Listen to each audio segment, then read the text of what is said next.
6 counties in regards to the audit report of Wajir Water and Sewerage Company for the year ended 30th of June 2021 in regards to how various county water supplying agencies utilized the monies allocated to them in each and every financial year that the House will be considering the audit report. The audit reports range from 2019 all the way to 2021. Remember, you can follow up on this live broadcast courtesy of our YouTube channels, that is courtesy of KBC Channel 1 on YouTube, the Senate of Kenya on YouTube, and equally, we are live on Signet, courtesy of Senate TV. The business of the Senate is just about to commence this afternoon. The Speaker of the Senate, Honorable Amason Kingi, has just stepped into the chamber this afternoon. Allow me to hand you over for this live broadcast. My name is Gladys Mungai. Have yourself a great afternoon.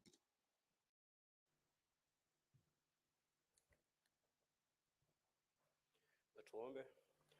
Mwenyezi Mungu, tukusihi tutazame kwa neema nyingi na baraka sisi watumishi wako ambao mridhika kutuita kwa nyadhifa za uongozi katika jamhuri hii yetu. Tukuomba tuwajalie tuyatende na kufikia mambo yote yatakayofikishwa mbele yetu kwa njia ya haki na uaminifu, ili kustawisha amani, ufanisi na heri ya nchi yetu na wale ambao haja zao wamezikabidhi mikononi mwetu. Amen.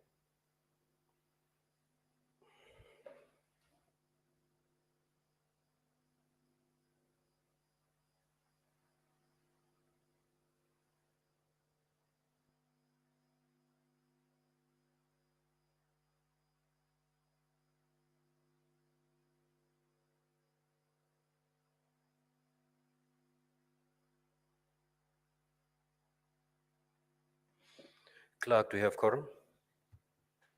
Sergeant at Arms, kindly ring the quorum bell for 10 minutes. Thank you.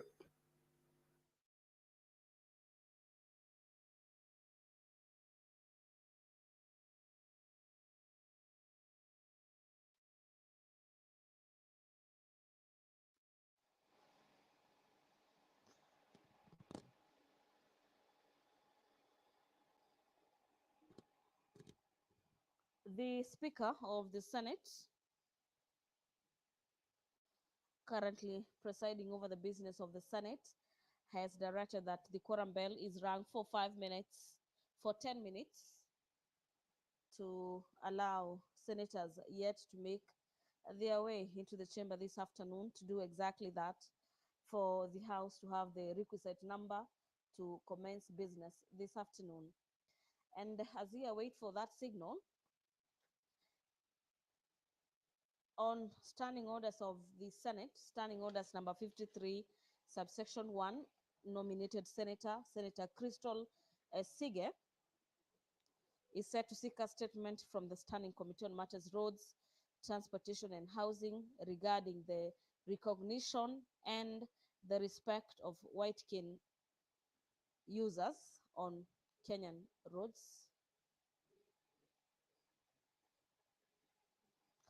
The Senate leader of the majority party is this afternoon set to table the Office of the Auditor General Annual Corporate Report for the financial year 2023-2024.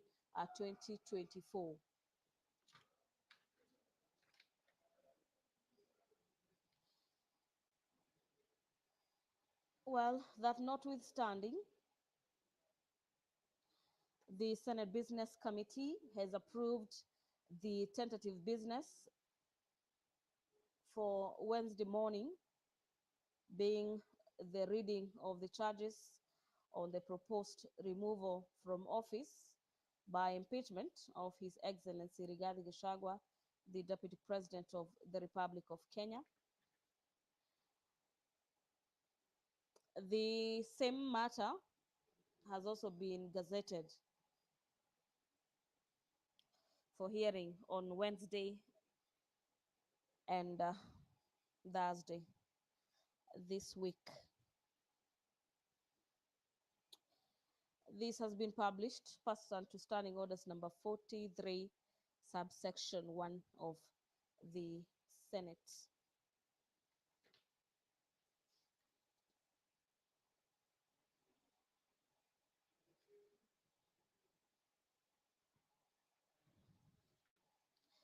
The County Government's Additional Allocations Bill, Senate Bills number 19 of the year 2024,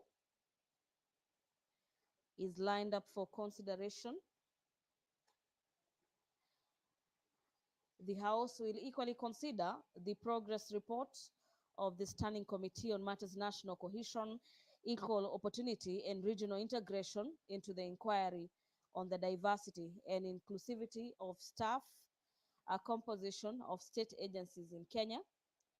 This is a report by the Chairperson, Standing Committee on Matters National Cohesion, Equal Opportunities and Regional Integration, that the House adopts the progress report of the committee into an inquiry on matters diversity and inclusivity in the staff composition of state agencies in Kenya. The committee laid its report on the 3rd of October this year. Allow me to hand you over back to the chamber. Good afternoon. Clerk, you may proceed to call the first order, please.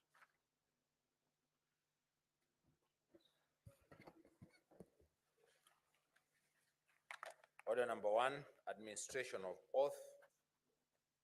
Order number 2, communication from the chair. Order number 3, messages. Just hold on, Clerk. I think there's one communication.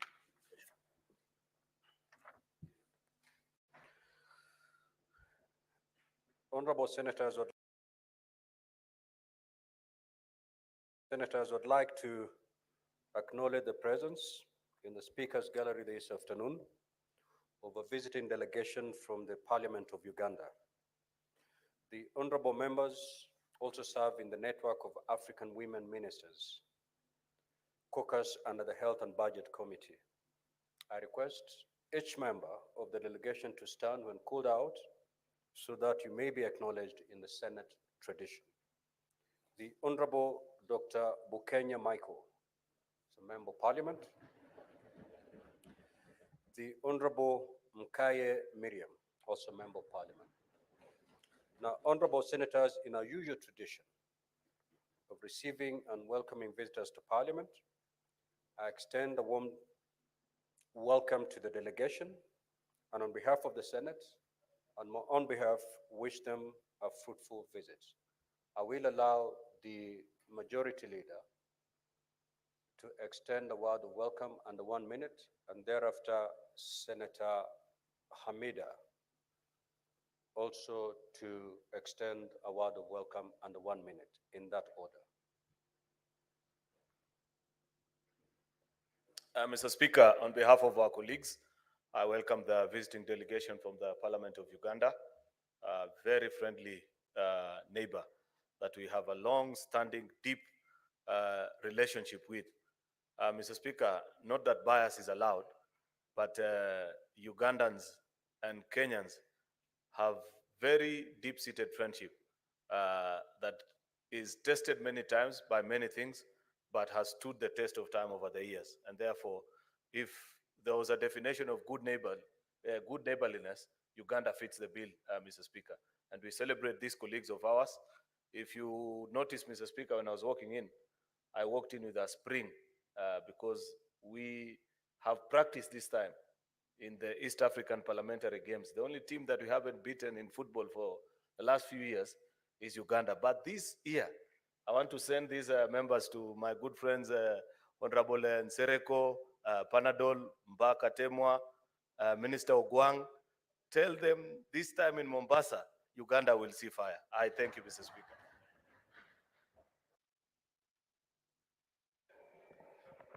Thank you, Mr. Speaker, for giving me this opportunity.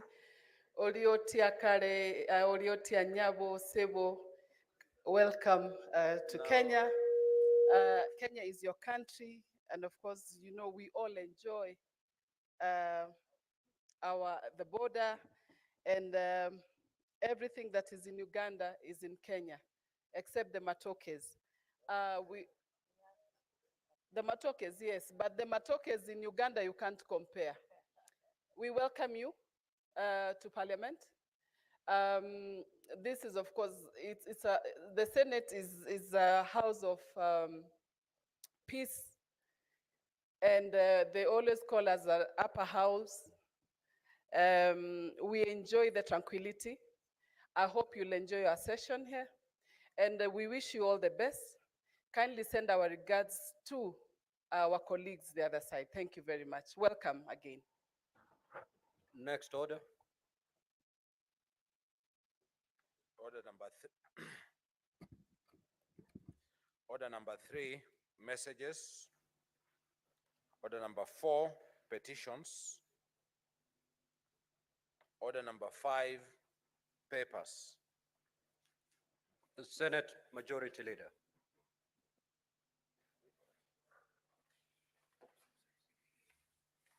Mr. Speaker, sir, I beg to lay the following papers on the table on the table of the Senate today, Tuesday, the 15th of October, 2024. This is the Office of the Auditor General Annual Corporate Report for the financial year 2023-2024. Mr. Speaker, I beg to lay. Next order. Order number 6, notices of motion.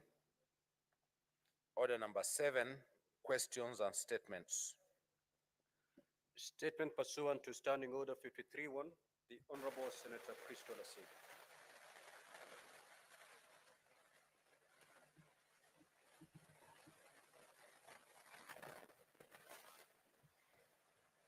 Thank you very much, Speaker.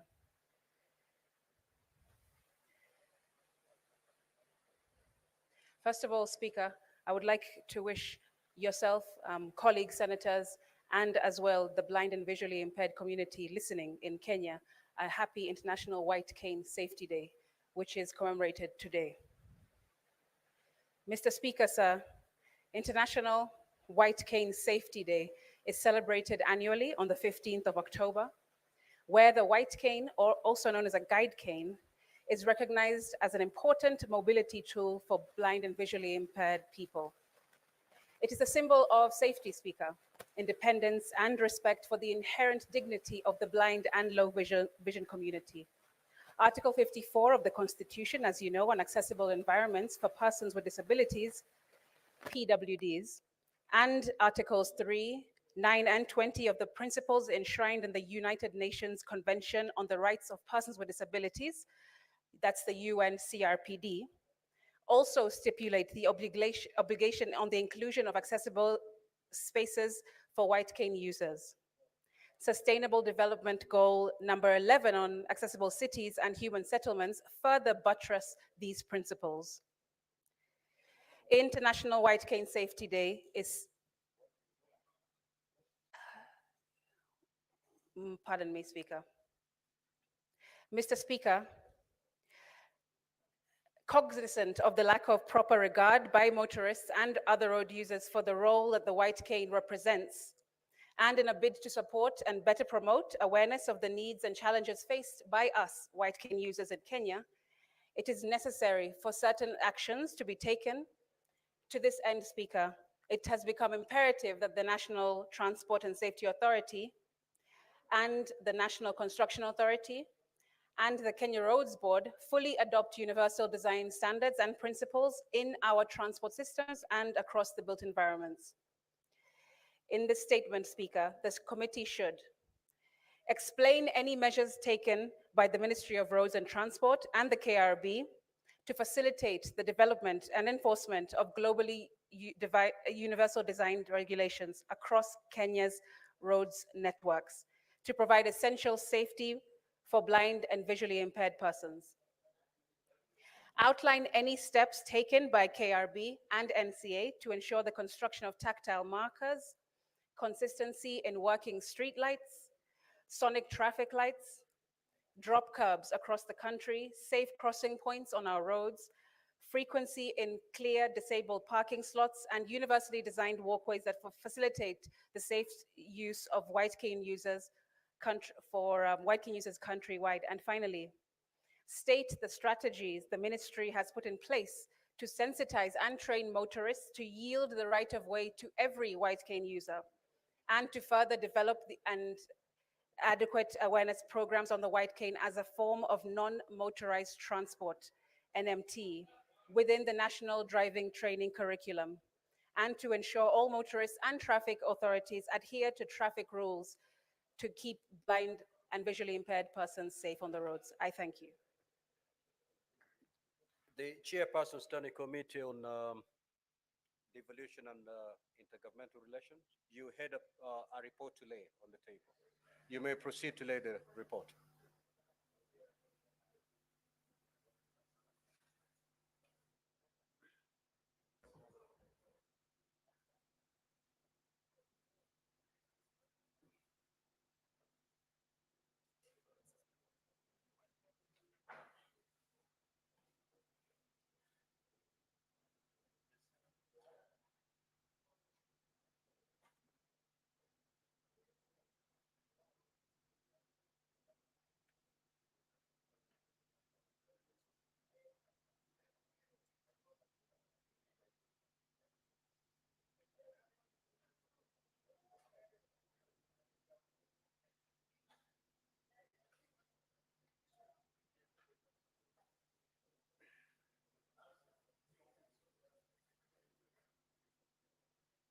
Senator Bass, are you ready to lay the paper?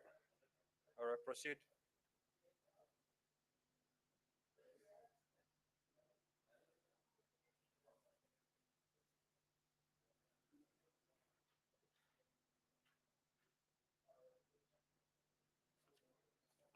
Thank you, Honorable Speaker. Honorable Speaker, I beg to lay the following paper report of the Committee on Devolution and Intergovernmental Relations, Amendment Bill number 12 of 2024. Thank you, Honorable Speaker. Next order, clerk.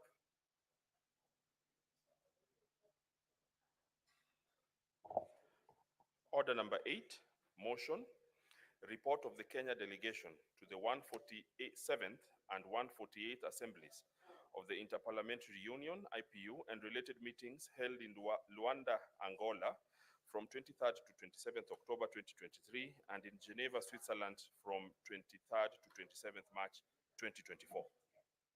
Order, honorable senators. For those of you who are standing, please take your seat.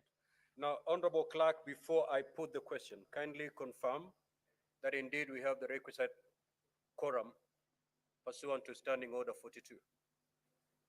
We do?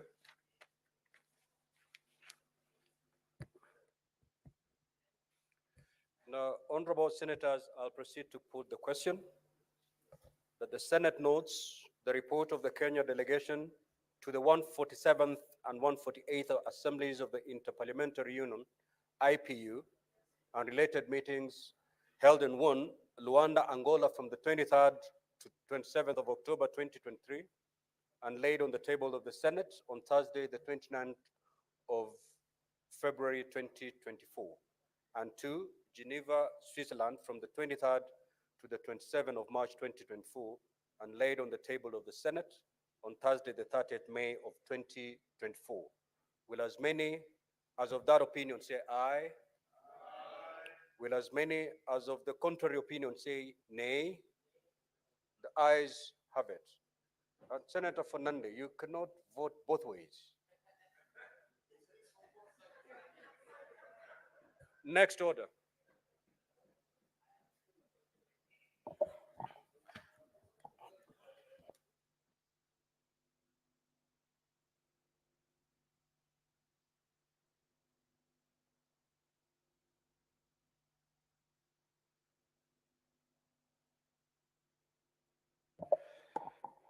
Order number 9, the Political Parties Amendment number 2 bill, Senate Bills number 26 of 2024, second reading division.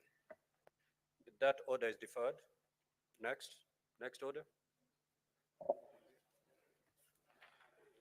Order number 10, the Election Offences Amendment number 2 bill, Senate Bills number 28 of 2024, second reading division.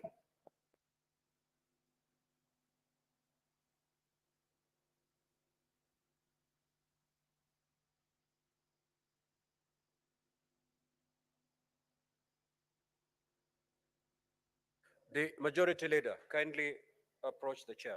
Thank you.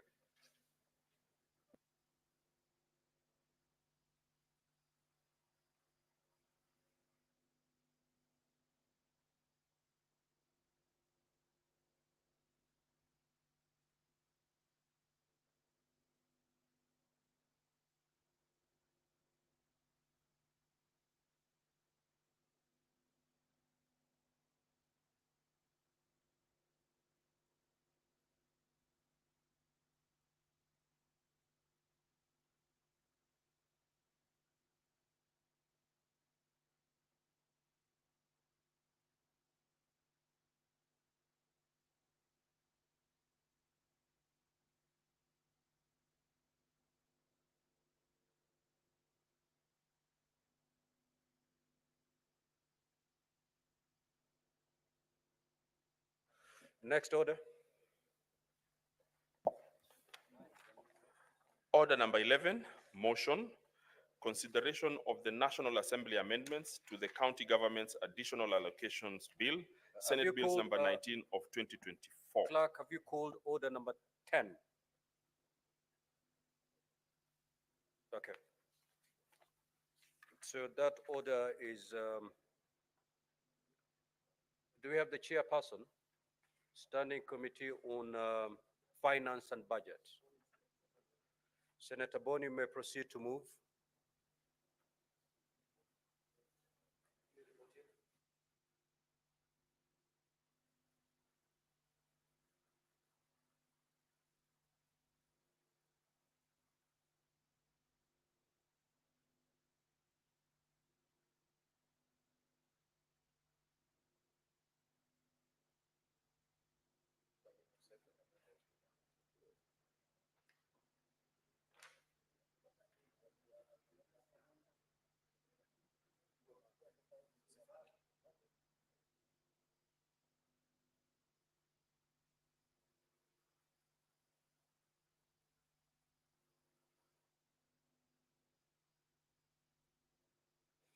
Senator Boni, proceed to move the motion, please.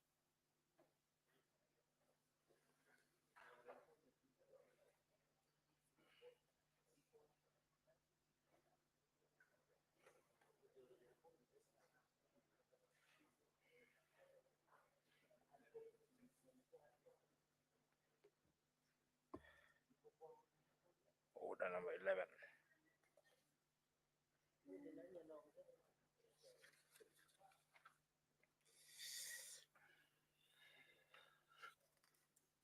Give me the wrong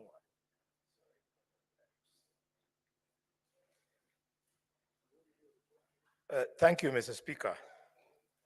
Mr. Speaker, sir, I rise to move motion number 11 on the order paper, being consideration of the National Assembly amendments to the County Government's Additional Allocations Bill, Senate Bills number 19 of 2024, on behalf of the chairperson of the Standing Committee on Finance and Budget, that the National Assembly amendments to the County Government's Additional Allocations Bill, Senate Bill number 19 of 2024, be now considered.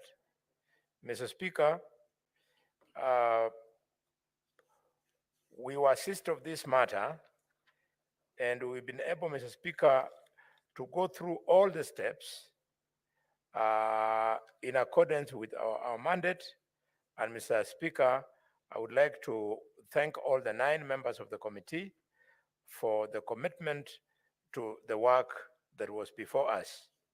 And Mr. Speaker, in view of what is going on, Mr. Speaker, the minds of many of my colleagues have now been switched into, Mr. Speaker, the forthcoming motion on the impeachment of the Deputy President of Kenya. And therefore, Mr. Speaker, I would like to take this opportunity to make it light for everybody and just request all of them to familiarize themselves with this report and if possible, to agree with the committee and pass it without proposals for any amendment. Mr. Speaker, I invite the distinguished senator from Mombasa, Senator Wakili Faki, to second my motion.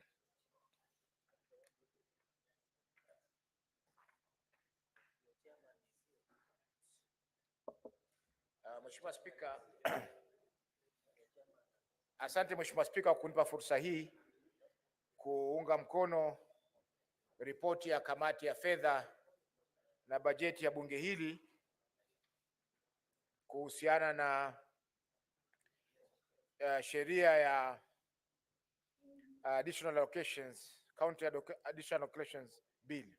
Mheshimiwa Spika, kamati iliangalia marekebisho ambayo yalikuwa yamependekezwa na bunge la kitaifa kuhusiana na mswada huu wa sheria, na tukaona kwamba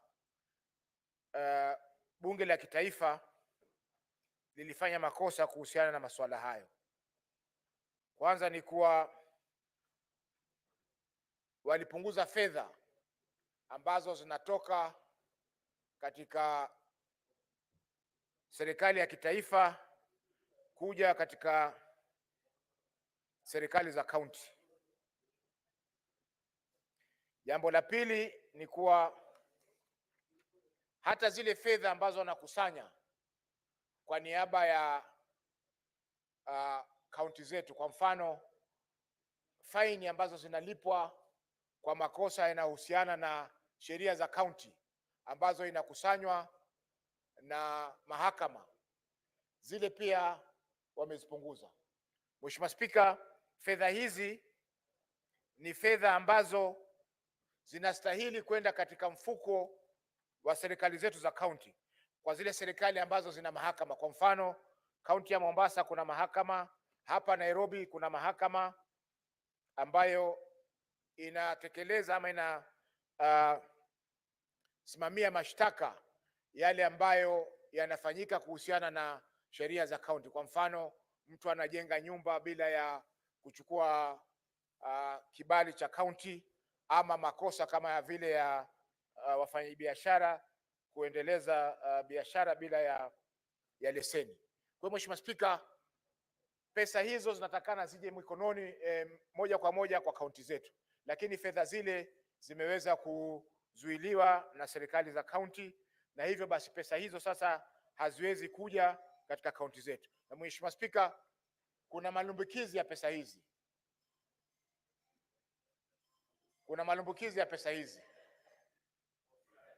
Kwa hivyo wakikataa, wakisema kwamba pesa hizo ziondolewe katika orodha ya fedha ambazo zinakuja kwa kaunti zetu, inakuwa ni makosa kwa kaunti zetu, Mheshimiwa Spika, kuweza kutekeleza majukumu yake.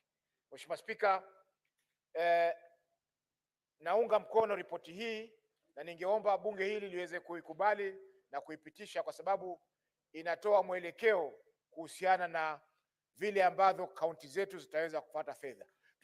Kwa hususan Mheshimiwa Spika, tukiangalia kwa sasa karibu kwa zaidi ya miezi minne sasa serikali zetu za kaunti haziweza kupata fedha kwa sababu msaada wa fedha wa mwaka 2024-2025 uliweza kufutiliwa mbali.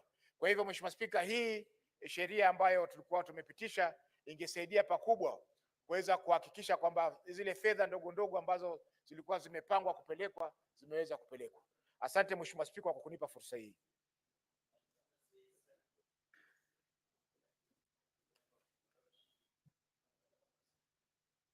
Senator Sotsi, kindly take your seat. Honorable Senators, I will now propose the question that the National Assembly amendments to the County Government's Additional Allocations Bill, Senate Bills number 19 of 2024, be now considered. The floor is now open. The Honorable Senator Olekina Ledama.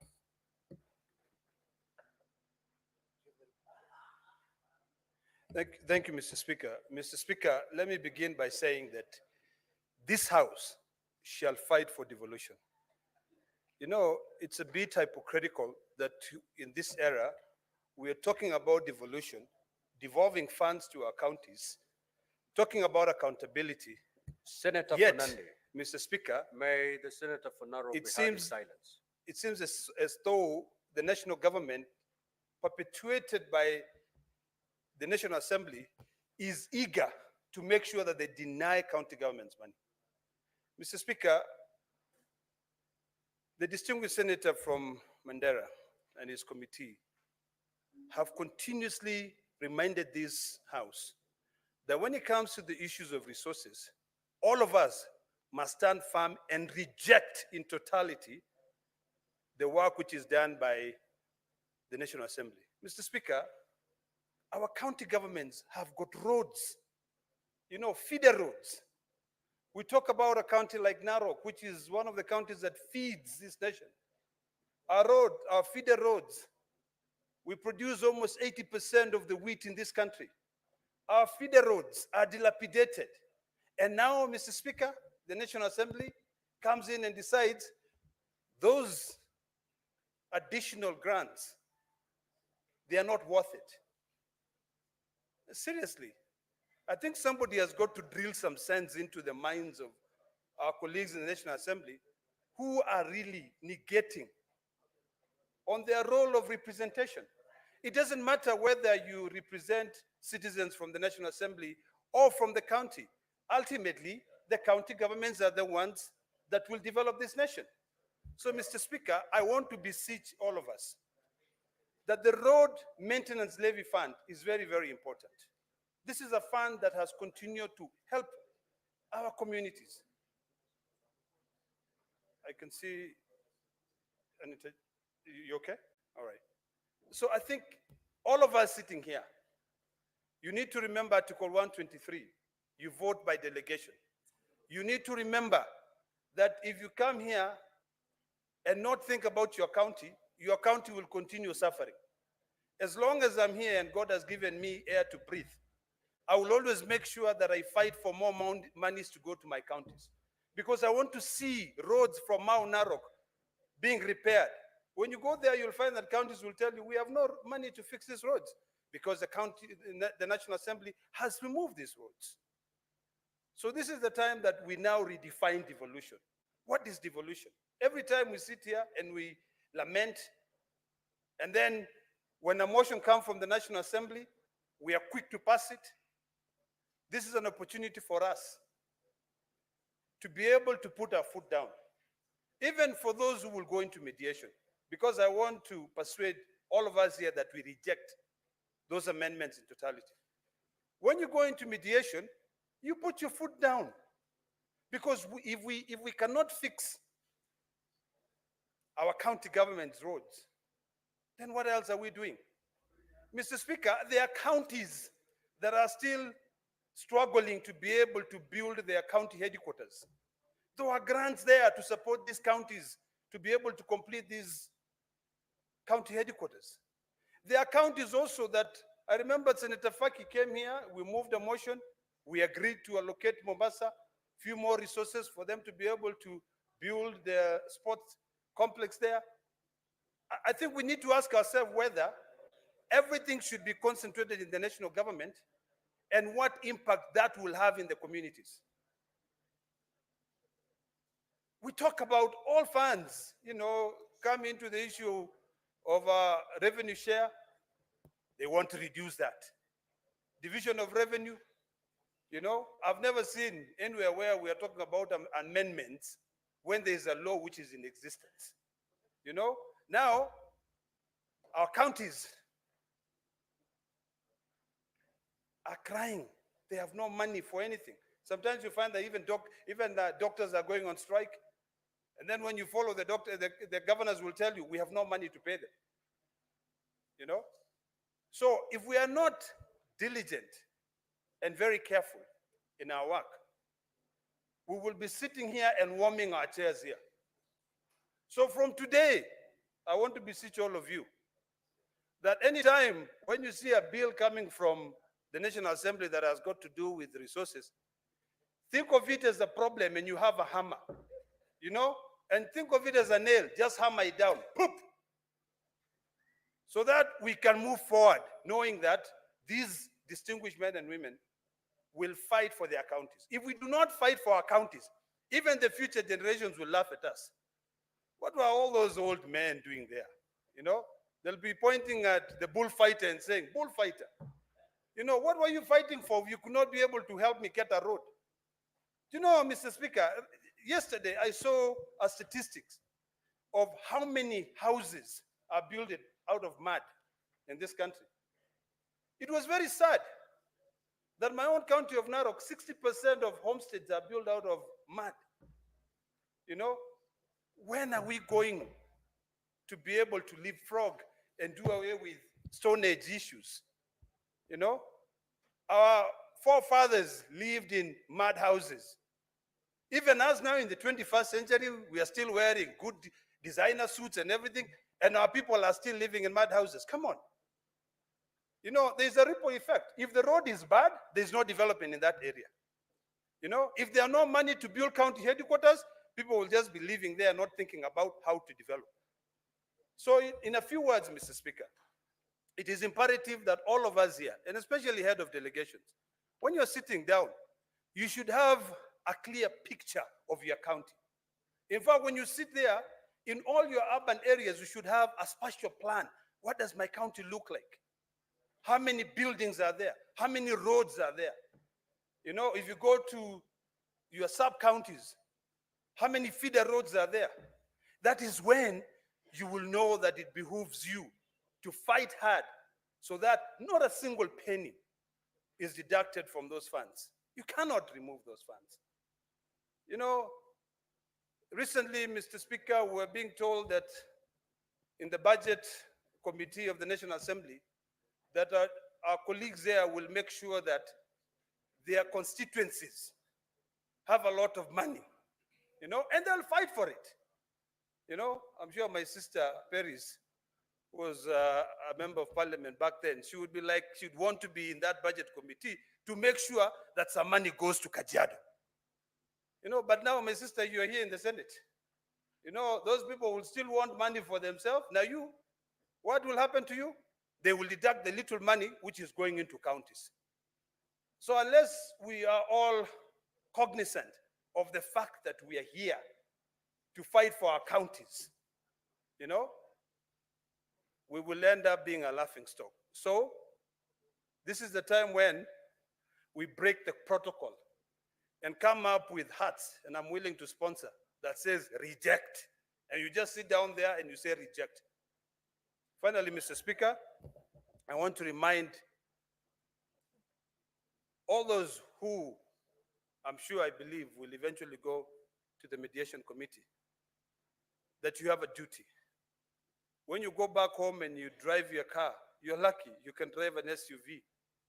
There are those people who are stuck in a pro box or in a border, in a dilapidated road. Your SUV will be able to go through, but think of yourself as that person who has been bundled up in a pro box, or there are like 3 or 4 people in a motorbike who are going through bumps and bumps and bumps. Think about their generations, whether there'll be any. Thank you, Mr. Speaker. I reject. Senator Ali Roba.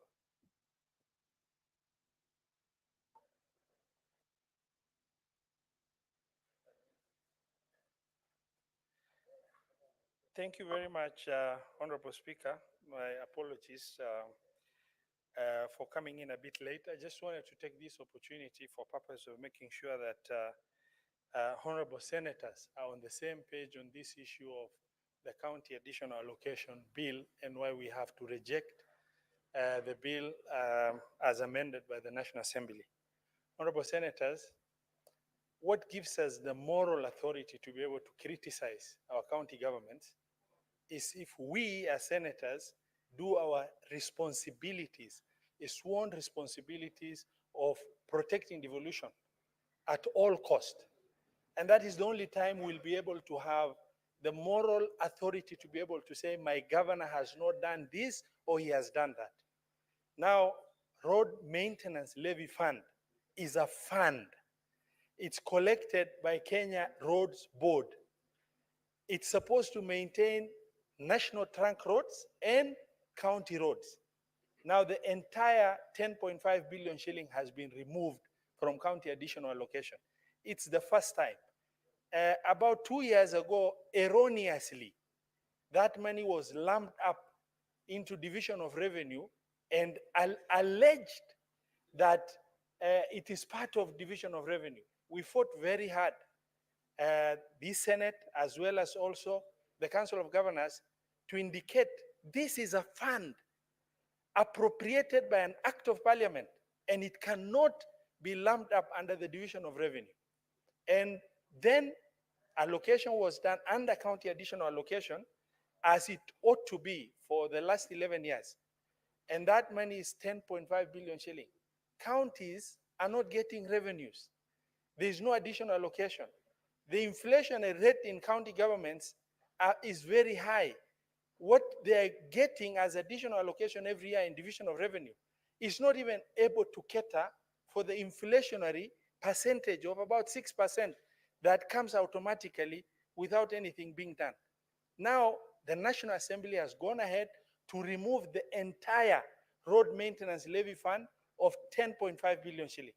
They have again moved further in reducing a national government project initiated by the national government, that is the community health promoters, which was allocated 3.2 billion shilling. The staff have already been recruited. The county additional allocation, and this is payroll number 3.2, that money has been reduced to 2.58. That will be able to only cater for 86,133 community health promoters, as opposed to 107,831 community health promoters that are already working in our county government. Honorable Senators, Mr. Speaker, funds that have already been realized, like the transfer of museum function, which funds follow functions. The functions have been transferred, the funds are left, 30.1 million shilling has been removed. But even more absurd is court fines. A collection has already taken place. It is a realized money. It's not about projected revenues. The courts have already collected fines using county legislation. The fines that as a result of county legislation is already being collected. But these funds have been removed from county additional allocation. I mean, what logical reason can we give as a Senate to be able to rationalize with a fact that money already collected on behalf of the county government by the courts have been removed out of, that, and we say, oh, it is austerity measure and such other issues. It can work. Issues to do with mineral royalty, realized funds collected already on behalf of county government amounting to 1.1 billion shilling. That money has also been removed. Mineral, it's collected. It's not about, and it's supposed to be just appropriated in percentages in line with the law. It has been removed. Honorable Senators, this Senate over the last 1 year worked extremely hard in consultation with every critical stakeholder on the issue of supplement for county headquarters for 5 counties. And eventually, in consultation with the CS National Treasury, and through this Senate, we were able to really arbitrate a situation where these 5 counties that were promised by the national government to be financed to construct their county headquarters. This project has stalled for over 8 years. Eventually, the 5 governors wrote to the Senate. They requested if the funds, the little allocation from the national government can be transferred to them, and they can top up and finish their county headquarters. That process took us 8 months. Eventually, the National Treasury, Intergovernmental Technical Committee, Public Works, the governors themselves, and the Senate agreed, and the transfer was done so that these 5 counties are able to complete their county headquarters. 528 million shilling that was in the previous county additional allocation and this county additional allocation, that the governors have already signed and accepted they will top up whatever that is missing for them to finish their county headquarters, now has been insensitively removed. And so that that project remains stalled for additional years without any consideration. And those are the critical issues, honorable senators and Mr. Speaker, sir, that I felt this honorable Senate needs to know in terms of why we should reject, and this bill heads to mediation. And that is what we are presenting to you. Thank you very much. I submit. Senator for Nairobi City County, Senator Sifuna. Honorable Speaker, I increasingly grow proud of our committee on finance and budget because the members need to keep calm because I don't think they will be very happy with what is about to come next. Honorable Speaker, I was a bit worried at the beginning of the term of this parliament that we had departed from our constitutional duty to be the protectors of counties and their governments as stipulated under the Constitution. I think it is Article 96. Honorable Speaker, let me borrow the words of the minority whip that in fact this Senate must at every single opportunity stand up to protect devolution and devolved units, and that every step that has been made in advancing the cause of devolution must be protected, and that no single step back must be allowed. Honorable Speaker, I stand to support the report that has come from the committee that is ably chaired by Senator Roba, because, Honorable Chair, what the National Assembly has tried to do in the amendments to this particular bill is to reduce a total of 45 billion shillings from the additional allocation to county governments. Honorable senators who have spoken before me have spoken about the reduction in RMLF of 10.5 billion shillings. But Honorable Speaker, if you look at the totality of the reductions, there are some things that I am sure even members of the National Assembly themselves will not be able to justify. For instance, Honorable Speaker, they have cut 7.4, is it million or billion? Million from court fines. Honorable Speaker, you know some of our county governments actually run city courts to enforce local authority laws. And this money is collected from the residents of those areas. Like here in Nairobi, we have our own city court. And Honorable Speaker, there can be no justification for why that money should be retained at the national level. Honorable Speaker, the second one that has caught my eye is a reduction of 1.1 billion Kenya shillings on mineral royalties. I mean, this is something that is in the law that counties are entitled to a percentage, and it's a very small percentage of the mineral wealth that is exploited in the areas. And therefore, this is something that we cannot support as a House. And the most interesting one, Honorable Speaker, the reduction of the allocation to county health promoters from 3.2 billion Kenya shillings to 2.5 billion shillings. Honorable Speaker, this is something, a program that was launched with much fanfare here at Uhuru Park by none other than the President himself. And how will he explain, Honorable Speaker? Because as the committee rightfully notes, this 4.5 billion shillings, no, the 3.2 billion shillings, or the reduced to 2.5 billion shillings, is only enough for 86,133 community health promoters, Honorable Speaker. And we have a total of 107,831 of these community health promoters. What that tells you is that 22,000 community health promoters would have no pay for the next financial year. And this is something that we cannot countenance, Honorable Speaker. This is a step that we had already taken. And there are very serious players in the attainment of universal health care. And Honorable Speaker, this is something we cannot support. On behalf of the CHVs of Nairobi, I will vote to oppose any reduction in the monies that was allocated for CHVs. Honorable Speaker, the RMLF reduction of 10.5 billion Kenya shillings is, as the committee rightfully notes, a contravention of the Constitution. Because if under Schedule 4, a role is defined to be a county role, then it follows the constitutional principle requires that that role be financed. For you to remove the entire RMLF allocation for county roads under Schedule 4 is a contravention of the Constitution.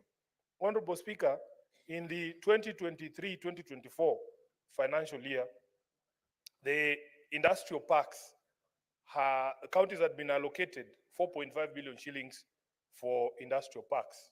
And of course, they were launched with much fanfare.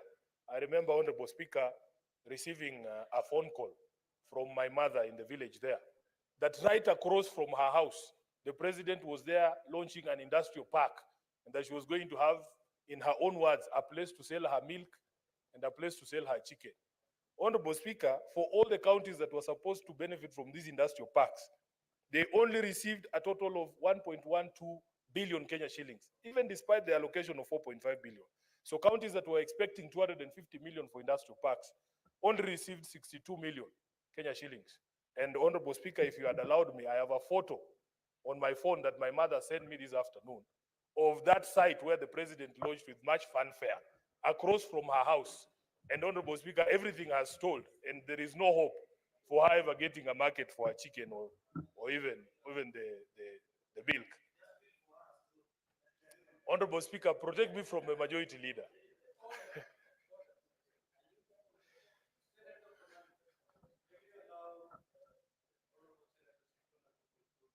I'm surprised that the Senator for Nandi wants to insert himself in the communications between myself and my mother. And Honorable Speaker, therefore, we as a House must in totality take the position that there is absolutely no justification for these things. And as I said, even during the debate on the division of revenue, the practice has always been that any shortfall in revenue must be borne by the national government. These programs are critical. If you are going to tell 22,000 CHPs that they are no longer going to earn the 5,000 shillings that they are supposed to earn, Honorable Speaker, it is going to be something of a mountain, akin to a mountain to climb. Because how do you select the ones to earn and the ones not to earn? The ones to be cut from the program and the ones to be retained. Therefore, I want to agree totally with the proposal that has come from the Committee on Budget and Finance that we must reject in total any attempt to reduce the basket of devolution as has been proposed by the National Assembly. I thank you, Honorable Speaker.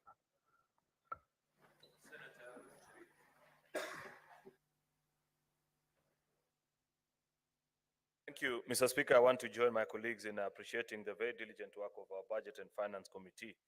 I have not hidden from this House my admiration of the work done by this committee that I served in my formative years as a legislator, and I continue to appreciate the diligence with which they execute the very critical responsibility bestowed upon them by the Constitution and our standing orders, Mr. Speaker. This committee, Mr. Speaker, has proven over the last few sessions of this Senate, Mr. Speaker, that when called upon to stand up for devolution, they do so with much zest, Mr. Speaker. And I want to appreciate the members of this committee, all those that make the committee sittings, while Senator Sifuna was a bit more generous with his platitudes, celebrating the committee. I have curiously noted, actually, that if you look through the Budget and Finance Committee, as Majority Leader always, Mr. Speaker, I'm keen to see who are the members that sign on to the report. It gives you an idea of who's present in these meetings. You will consistently note that actually it's almost on or about the same people, about 5 or 6 out of the 9 that are members of this committee that do this work. I celebrate those members, Mr. Speaker, and the leadership of Captain Ali Roba, Mr. Speaker. This proposal, I'll go straight to the recommendations, Mr. Speaker, because I don't need to repeat many of the brilliant things that have been said by colleagues who have spoken ahead of me, other than to appreciate, Mr. Speaker, that the findings of this committee are quite impressive, that they have been able to pinpoint the exact pressure points for our counties, Mr. Speaker.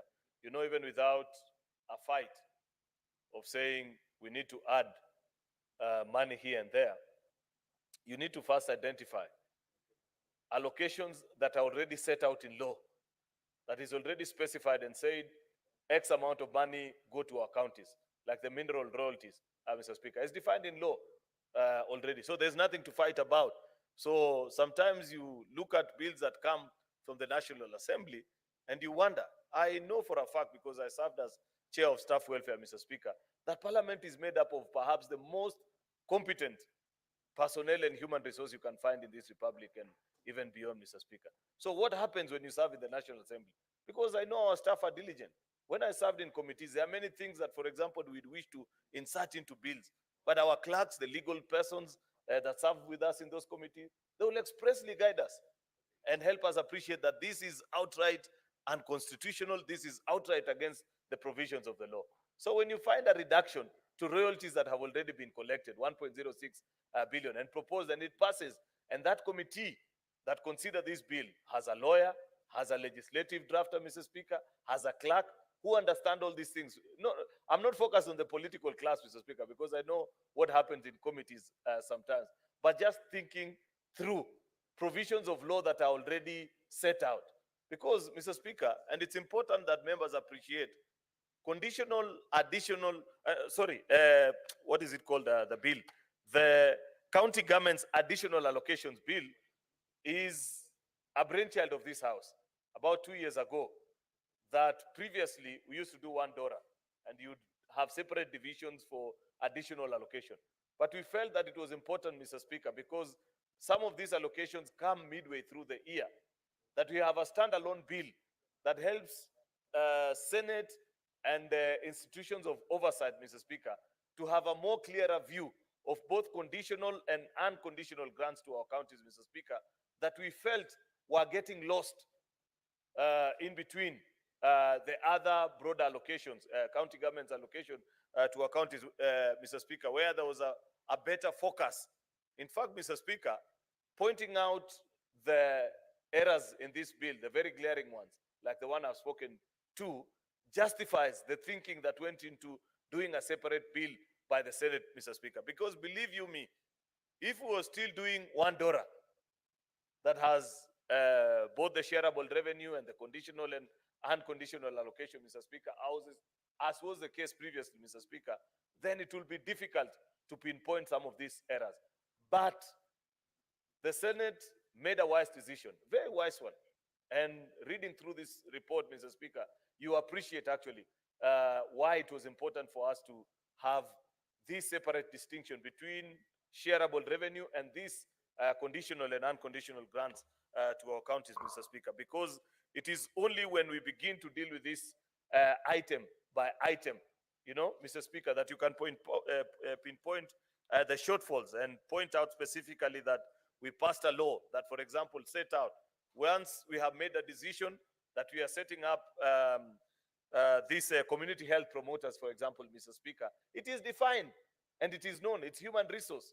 These are human beings. They are people with families. They have genuine expectations. They believe that they have a job. They are going around our villages treating. In fact, these community health promoters, Mr. Speaker, much as we do not remunerate them as well as we should, Mr. Speaker, I can give testimony that I know that those that I know in various villages in our communities, Mr. Speaker, do even more work than some of the medical professionals, Mr. Speaker, because they're visiting the 100 households that were allocated to them. Therefore, because it is already known what their salary is, it is already defined what the number of those CHPs are per county. Shouldn't it be rather obvious what their allocation is after factoring all the other additional costs that come with having them at their place of work, Mr. Speaker? And therefore, sometimes, and that is part of the lack of fluency in the drafting of some of these bills, Mr. Speaker, that I continue to point out and challenge staffers and members of parliament like you truly, who serve in these committees, Mr. Speaker, not to make our work so difficult, because these are things that are already specified and they are known. Therefore, they shouldn't even form a basis for argument, because we know what the exact number of these people are, and we should be able to conclude on them. I like, for example, Mr. Speaker, that it has taken this committee, Mr. Speaker, just to point out and remind the whole country that when we made the decision in 2015 to build county headquarters for those 5 counties, I think Isiolo, Lamu, Nyandarua, and I don't know which 2 others, Mr. Speaker. We were very clear about how much we were going to give them, Mr. Speaker, and it was expected because at that particular time, there was a genuine understanding, a general understanding amongst all of us that served in Budget and Finance Committee at that time, Mr. Speaker, that because these counties did not have provincial or divisional or district headquarters at that particular time, we were going to give them a boost, but we were not going to turn the whole country to be sponsors for them, as such that if you are unable to conclude on building this project, like I've seen the case, I don't want to mention the specific county, Mr. Speaker, because as majority leader, people may interpret that I have something against a specific county, but that county is listed here. And I like that the committee has pointed out that that county has taken more than what is their projected share, Mr. Speaker, and therefore we cannot give them the 78 million shillings that is being projected. Let them find within their resources, Mr. Speaker, because the rest of the other 4 counties, I want to believe, Lamu, Isiolo, and the rest, have concluded with the allocation that we gave to them at that particular time, and we should avoid this temptation. It points out, Mr. Speaker, again, to even the drafters and the people that go into drafting some of this legislation, that perhaps either out of corruption, Mr. Speaker, or because of the fact that you come from a particular county, that you just want to obviously violate the law. If you read the report, Mr. Speaker, of the Budget and Finance Committee of 2015, I know it, Mr. Speaker, 2015-2016, I know what we appended and the allocation that was given to each county. If you have exhausted your quota, Mr. Speaker, that's it. There's no reason why we should be burdening the rest of the country to complete a headquarters for you, Mr. Speaker. More than 10 years down the line after the advent of devolution. And therefore, I agree with the proposal that this committee is making to deny that allocation to that particular county. These specific programs, and I wish Senator Moses Kajwang was here, but I know members of PACA here and Senator Osoti, you are a member here, because your committee actually looks into this special allocation and funds. This so-called loan allocated project fund, donor funded projects, Mr. Speaker, in our counties. Danida, Floka, KAV, Ward for Agriculture, and they're increasing by the day, Mr. Speaker. If there is an avenue where public finances are being lost, Mr. Speaker, in our counties, it is these particular projects. And therefore, Senator Osotsi, if you and Senator Moses Kajwang do not lead us into establishing a mechanism through which we can ensure that citizens get value for money out of these loans, Mr. Speaker, then we need to disband those committees of yours. Because I do not know of a senator who cannot today go back to their county and point out under these funds of either Floka, the ones for Danida, the one for urban, for those that represent counties that have got urban settings for them, where this money is not wasted, where you find a kilometer of road is being built for more than 50 or 60 million shillings by a county government, Mr. Speaker. What nonsense is that, Mr. Speaker, that you're allowing as a county? Mr. Speaker, I really hope that by the time we get to the next session of the Senate, Senator Osotsi, Senator Moses Kajwang, your committees will actually lead us into ensuring that we have specific ways through which we ensure that these donor-funded projects in our county, citizens get value for money. Senators, Senator Professor General, may the majority leader be heard in silence, please. So, Mr. Speaker, it will be important, and I like what the Budget and Finance Committee is pointing us to us, like this latest project, the one for Kenya Agriculture Business Development Project, you know, the one for putting together, I don't know, community projects for young people in agriculture. These things have been there since I was a youth. Mr. Speaker, I don't think I'm a very good example, probably even since Senator Oburu was a young person, Mr. Speaker. These interventions in agriculture, Mr. Speaker, if they were achieving the desired result, Mr. Speaker, then we would say that carry on. But the problem is, us as a Senate, we are not involved in the design of this project. Yet, we are brought in as rubber stamps at the tail end of the program, where we are just supposed to append our signatures and say, a program has been put together, therefore we can send funds to the counties. If you ask many of these senators that are here to give an account of their experience of these projects, the way they have been conceptualized and designed, Mr. Speaker, there would be more value for money in some of these grants, Mr. Speaker, despite the fact that they are specific to the projects that they are supposed to do, like these climate funds, Mr. Speaker. You find this is part of the money, if you don't know, like the FLOCA funds.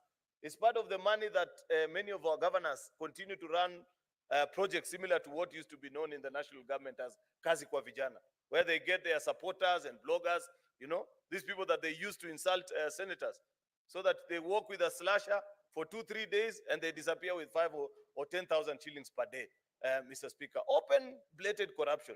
Yet we account for these funds, colleague senators. It is time that we become also a bit more cautious in these so-called donor-funded projects.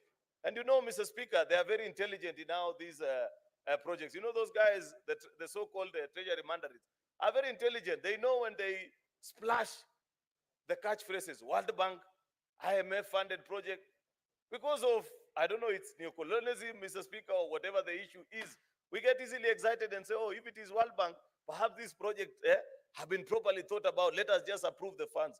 I want to believe, Mr. Speaker, that it is possible for the Senate of the Republic of Kenya to first put a stop to these so-called conditional and unconditional grants, Mr. Speaker, until such a time that we first see the feasibility report of these projects across our counties, Mr. Speaker, because, you know, these are monies that we'll eventually pay for. It is not free lunch. It is billions of shillings, Mr. Speaker, that eventually accumulate and stockpile as part of our national debt, Mr. Speaker. Yet, if you compare how that money is being used, Mr. Speaker, you know for a fact that many of them are just wasted, Mr. Speaker. And therefore, as a House, I want to, while I agree with the proposal to top up the funds, Senator Roba, there must be better accountability mechanisms of this project, up to and including, not just necessarily the amounts of money that are being dispersed, Senator Roba, but the conceptualization of the project itself. I know what is best for the people of Kericho. That's why they elected me to represent them here as a senator. And so on for all the rest of the senators that are here. I don't see how somebody can sit in Washington and design a project that we're just supposed to implement it as a turnkey project, Mr. Speaker, and expect that it will work miracles for my people. The Senate of the Republic of Kenya must have a better voice on these particular projects, Mr. Speaker, and including their conceptualization, what is the costing, Mr. Speaker, and how it gets. Lastly, Mr. Speaker, it's just a concern. Let me go to the specific clause. Part H, Mr. Speaker, of the report of their last recommendations, where the committee is proposing to us that we amend clause 5.6 to provide that all additional allocations to county governments under clause 5.1, 2, 3, and 4 shall be transferred to the respective CRF in accordance with the disbursement schedule approved pursuant to section 17 of the Public Finance Management Act, Cap 412A. What made me curious about this, Mr. Speaker, is the fact that I thought this is already provided for in law. But I have been in this house long enough, Mr. Speaker, to know that there is nothing that makes it sway into legislation out of idle venture. Are there perhaps specific counties, Mr. Speaker, where these funds or these additional allocations, Mr. Speaker, are being directed to without benefit to the rest of all the 47 county governments, Mr. Speaker, as such that Senator Roba and his team would wish that we provide this amendment to clause 5 and 6 and ensure that there is a direct transfer to the specific CRF of a particular county. I thought there is a general application, and maybe I should have asked the chairperson of this committee in private, but help me to wonder aloud with the rest of senators so that they appreciate. You know, Mr. Speaker, it will be important for senators to know that before the advent of this particular bill, one of the grave mistakes that used to happen, Mr. Speaker, is that when it was only Treasury on their own, making the decision of which counties to benefit from conditional grants, Mr. Speaker, it was specific counties that used to benefit from this particular project. And we felt that it was unfair to the rest of the devolution family, because we believe in the principle of equity, that all 47 distinct county governments are equal before the law, Mr. Speaker. And that is why we moved the House, and the House agreed with us that let this House be the principal organ that does the distribution of resources, so that today, if we run a project in 5 counties, Mr. Speaker, we can justify to the rest of our colleagues that the other 42 have missed out, but somehow, some way, in the next financial year, you will be beneficiaries. That never used to be the case. And therefore, I get concerned, Mr. Speaker, when we have this amendment, and I hope Senator Roba can convince me before we take the vote on why it has to be specified that into the CRF accounts of the specific counties without listing which those particular counties are. Therefore, with those very many remarks, Mr. Speaker, I beg to support our committee and appreciate them for the very good work that they've done. Thank you, Mr. Speaker. Thank you. Now, honorable senators, the youngest member of the House turns 81 today.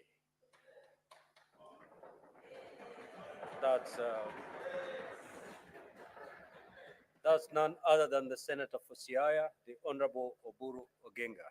Happy birthday, Senator Oburu.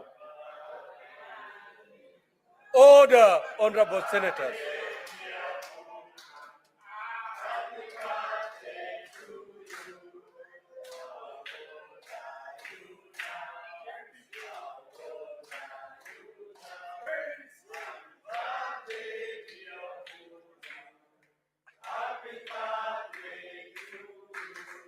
Thank you. Order, honorable senators, order. Order, honorable senators. Senator Oburu Odinga, the floor is yours.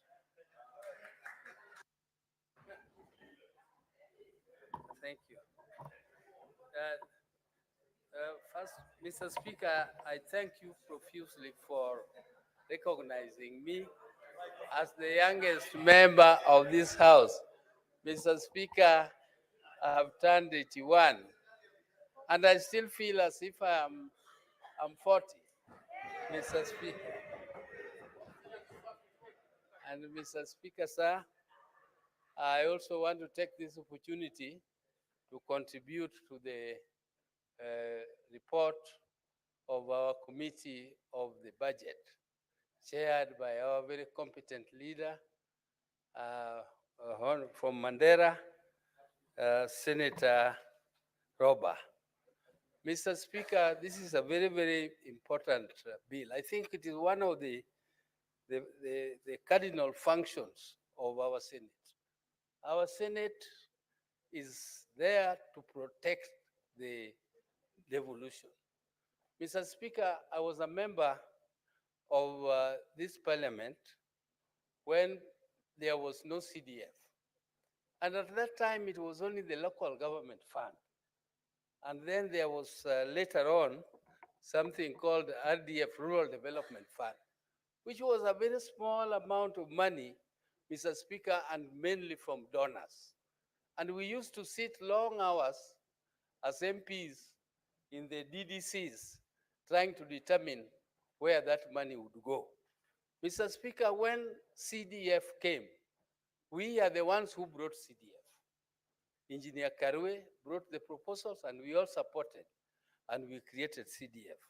Mr. Speaker, it appears to me that the creation of CDF has made the MPs, our members of the National Assembly, to think that devolution does not matter. Whatever goes to the devolved units does not matter as long as they are getting access to that money. Mr. Speaker, they are getting access to that money illegally.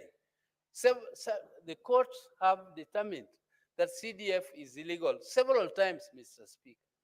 But always there is arm twisting. There is a way that the members of the National Assembly always find their ways to bring it back.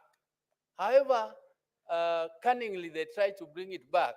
Still, when it goes to court, courts declare it illegal. Mr. Speaker, there is also another thing. This rural roads fund, which also somehow, I don't know how the members of the National Assembly managed to twist it so that it becomes, it is under them. It is somehow under them. They are the ones who control that fund. So, Mr. Speaker, that is why I think That is in my own thinking. I think that is why they forget.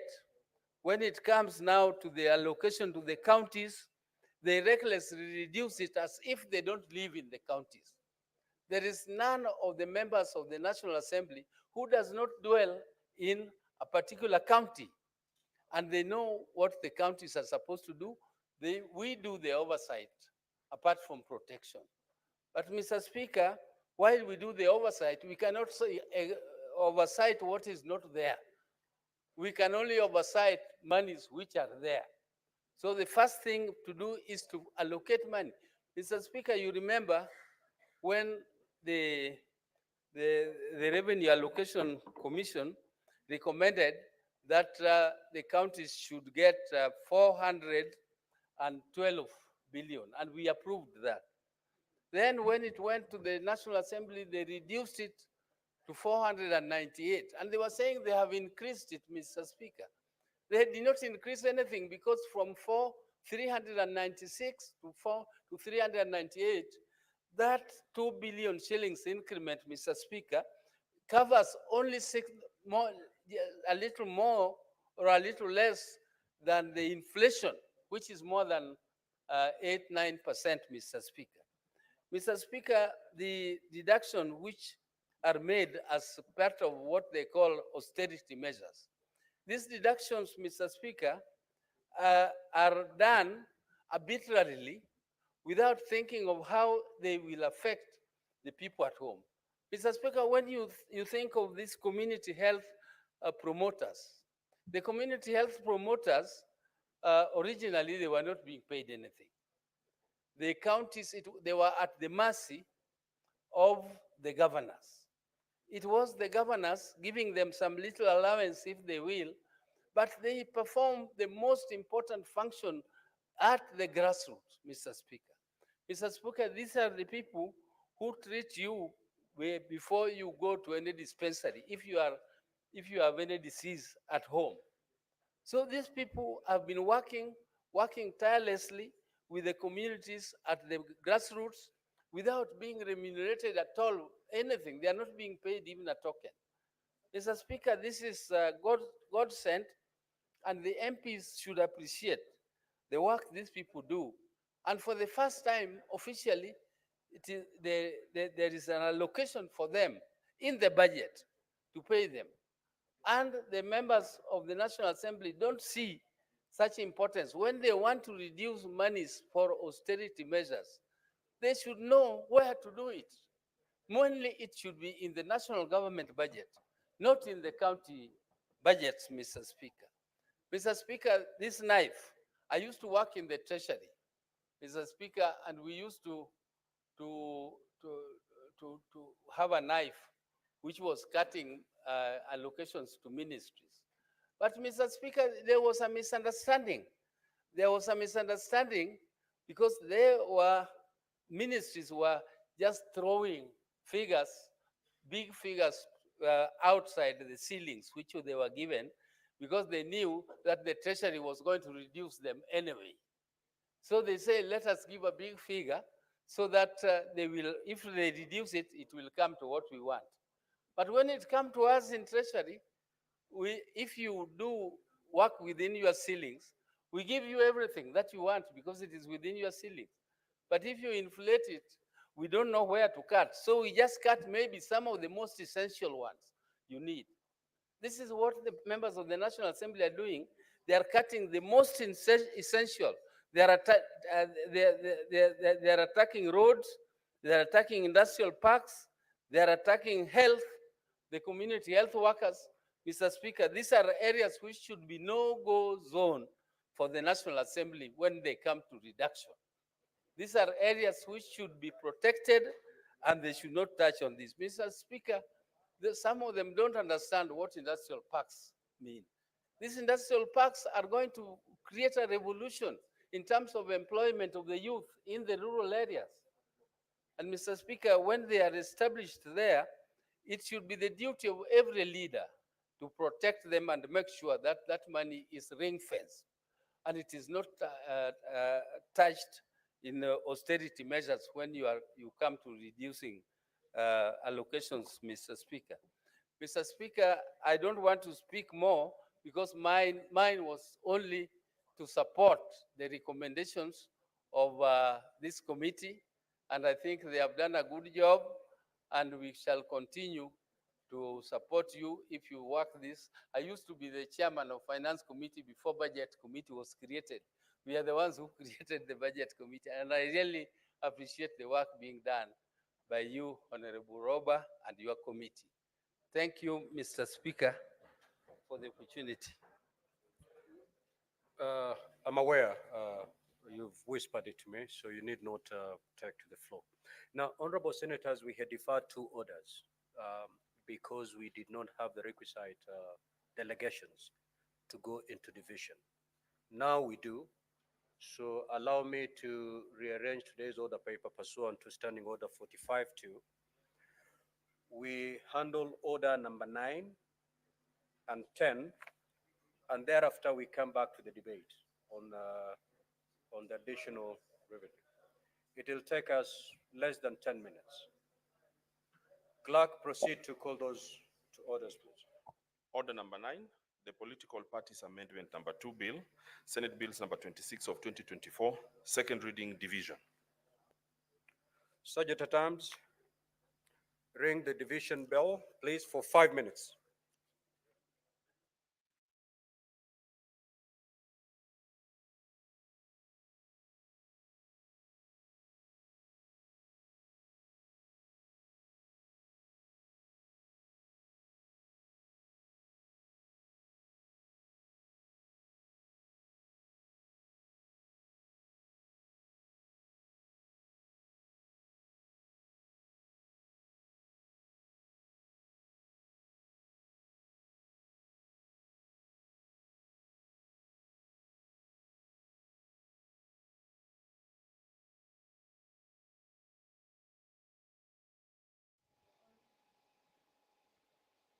The quorum bell is currently on at the Senate this afternoon,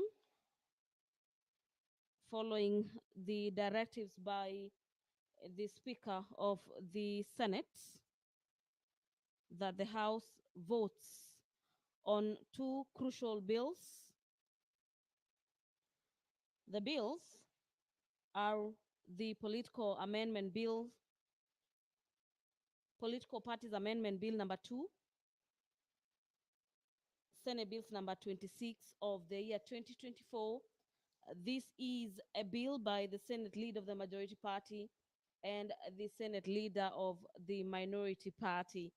The other bill that the House is yet to vote on, or is set to vote on this afternoon, is in regards to the Election Offences Amendment Bill number 2 of the year 2024. This is bill number 28 at the Senate, and this is the Election Offences Amendment Bill number 2 that the House is set to vote on this afternoon.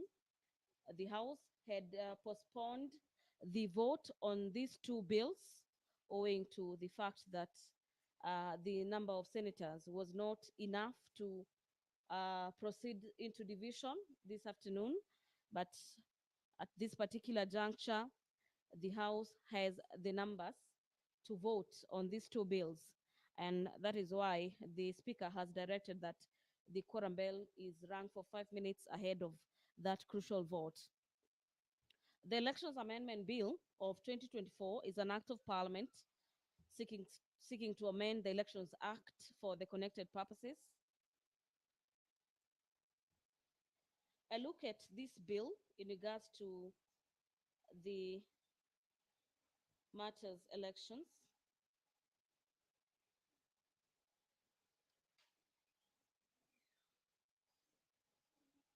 Is that the bill seeks to empower the Electoral Commission pursuant to the provisions of Article 88, subsection 4H, to carry out evaluation of the electoral process within 1 year after the general election.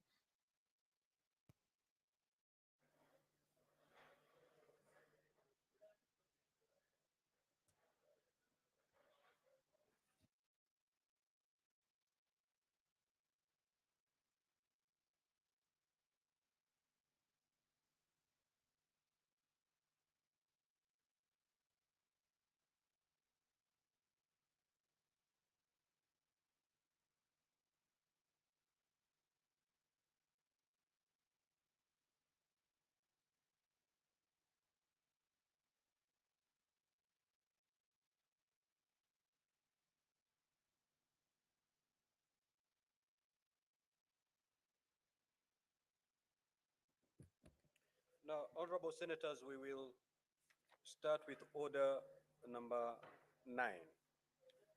It has already been called out by the clerk, and therefore, order, honorable senators.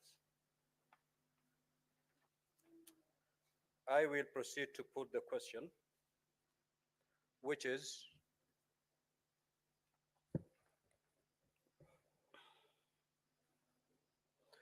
that the political parties amendment bill number 2 Senate bills number 26 of 2024 be now read a second time. Now we are going to vote electronically. So honorable senators, at this juncture, I will ask you to pull your cards out of the delegate unit. And Sergeant at Arms, kindly collect the unattended cards to forestall ghost voting.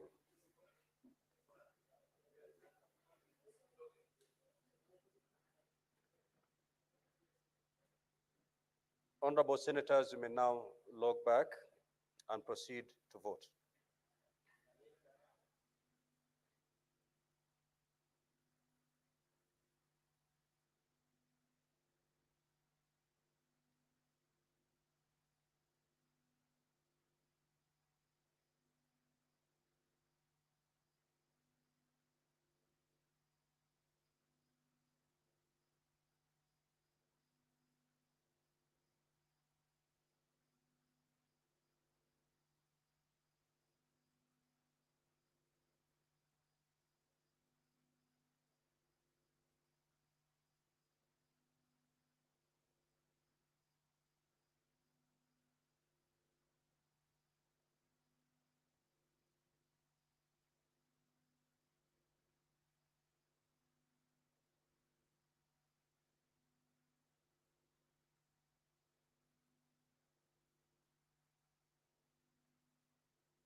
Honorable Kavindu, proceed to the dispatch and cast a vote.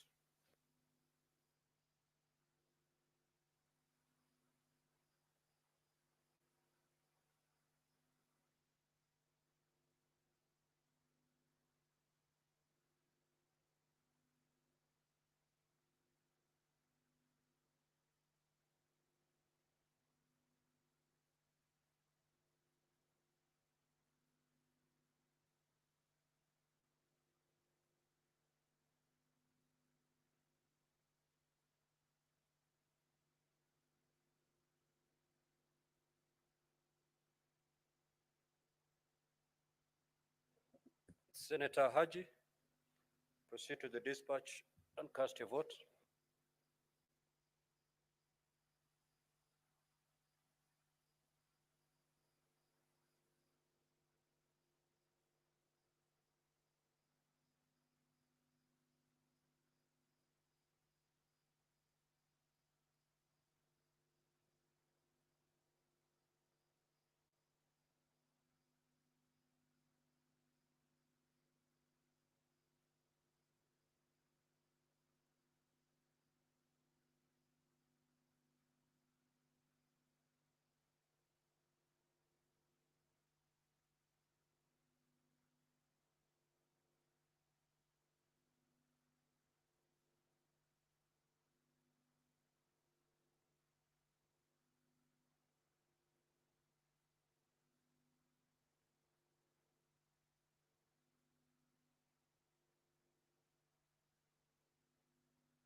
Honorable Senators, the result of the division is as follows. Ayes at 31, nays at 0, abstention 0. So the ayes have it. The Political Parties Amendment Number 2 Bill of 2024, a bill for an act of parliament to amend the Political Parties Act, Cap 7D, and for connected purposes. Next order. Order number 10, the Elections Offences Amendment Number 2 Bill, Senate Bills Number 28 of 2024, second reading, division. Honorable Senators, I'll proceed to put the question that the Elections Amendment Bill number 2, Senate Bills number 29 of 2024 be now read a second time. You may now proceed to vote.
Senator Fernandi, move to the dispatch and get assisted, please.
Senator Maruma, kindly wake up Senator Lomenen and ask him to come to dispatch.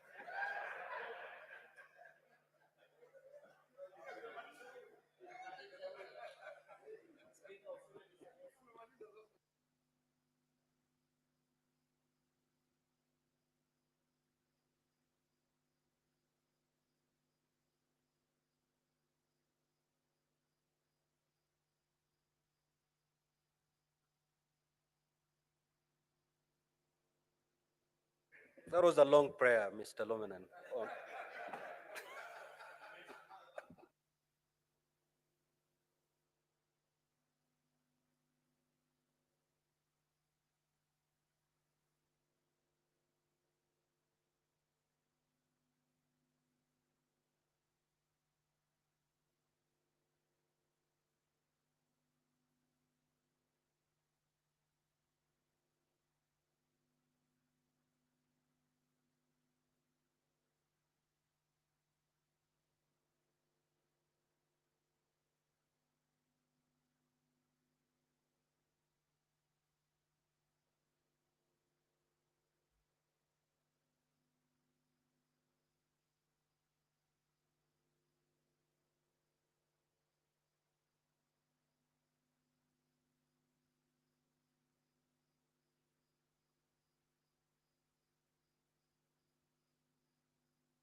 Now, honorable senators, the result of the division is as follows.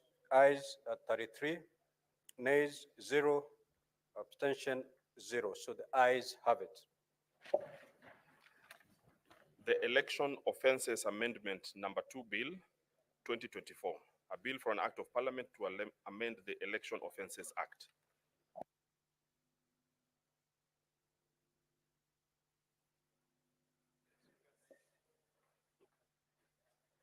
Sergeant at times, you may now open the door and withdraw the bar.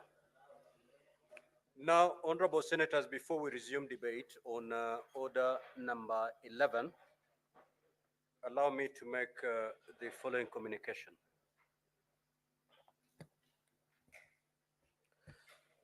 Now, honorable senators, at the sitting of the Senate held on Wednesday, the 9th of October 2024, Senator Fatuma Dulo brought it to the attention of this House that the governor of Isiolo, Honorable Abdi Ibrahim Hassan, had on several occasions failed to appear before various committees of the Senate in response to either an invitation to appear or summons.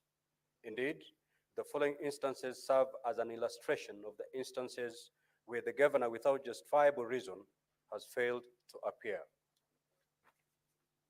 A, invitation by the County Public Accounts Committee, where the governor had been invited severally but had declined to appear. Thus, summons dated the 12th of April 2024 were issued by the committee. B, invitation by the Standing Committee on Labor and Social Welfare, where the governor had been invited severally but has declined to appear. Thus, a summons was issued. C, invitation by the Standing Committee on Finance and Budget, where the governor had failed to respond to committee's requests for information, and thus summons dated the 31st of July 2024 were issued by the committee. The governor failed to appear in response to the summons, and the committee issued further summons dated the 30th of September 2024. D, invitation by the County Public Investments and Special Funds Committee, where the governor appeared and used demeaning language and insulted members of that particular committee. A, the governor failed to appear before the Standing Committee on Health, pursuant to summons dated 21st of May 2024. The governor obtained conservatory orders prohibiting the Director of Public Prosecutions from implementing the resolution of the committee to have the governor prosecuted for breach of Section 27(1)A of the Parliamentary Powers and Privileges. F, invitation by the Standing Committee on National Cohesion, Equal Opportunity and Regional Integration, where the governor has declined to appear before the committee. And finally, an invitation by the Standing Committee on Devolution and Intergovernmental Relations, where the governor did not appear. Now, honorable senators, it would be prudent to consider the issues raised by Senator Dulo in the context of the law and judicial pronouncements that govern the issuance of summons by Parliament or its committees. Article 125 of the Constitution provides as follows. A, the House of Parliament and any of its committees has power to summon any person to appear before it for the purpose of giving evidence or providing information. For the purposes of Clause 1, a House of Parliament and any of its committees has the same powers as that of the High Court to do the following: to enforce the attendance of witnesses and examine them on oath, affirmation, or otherwise. B, to compel the production of documents, and C, to issue a commission or request to examine witnesses abroad.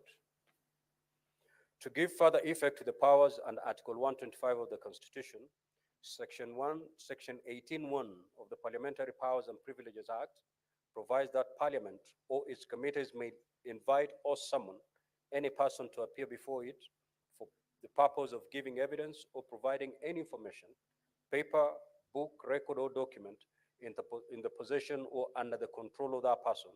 And in this respect, Parliament and its committees shall have the same powers as the High Court, as specified under Article 125 of the Constitution. Further, Section 19 of the Act provides as follows. Where a witness summoned does not appear, or appears but fails to satisfy the relevant House of Parliament or committee, the relevant House or committee may impose upon the witness such fine not exceeding 500,000 shillings, having regard to the witness' condition in life and all the circumstances of the case.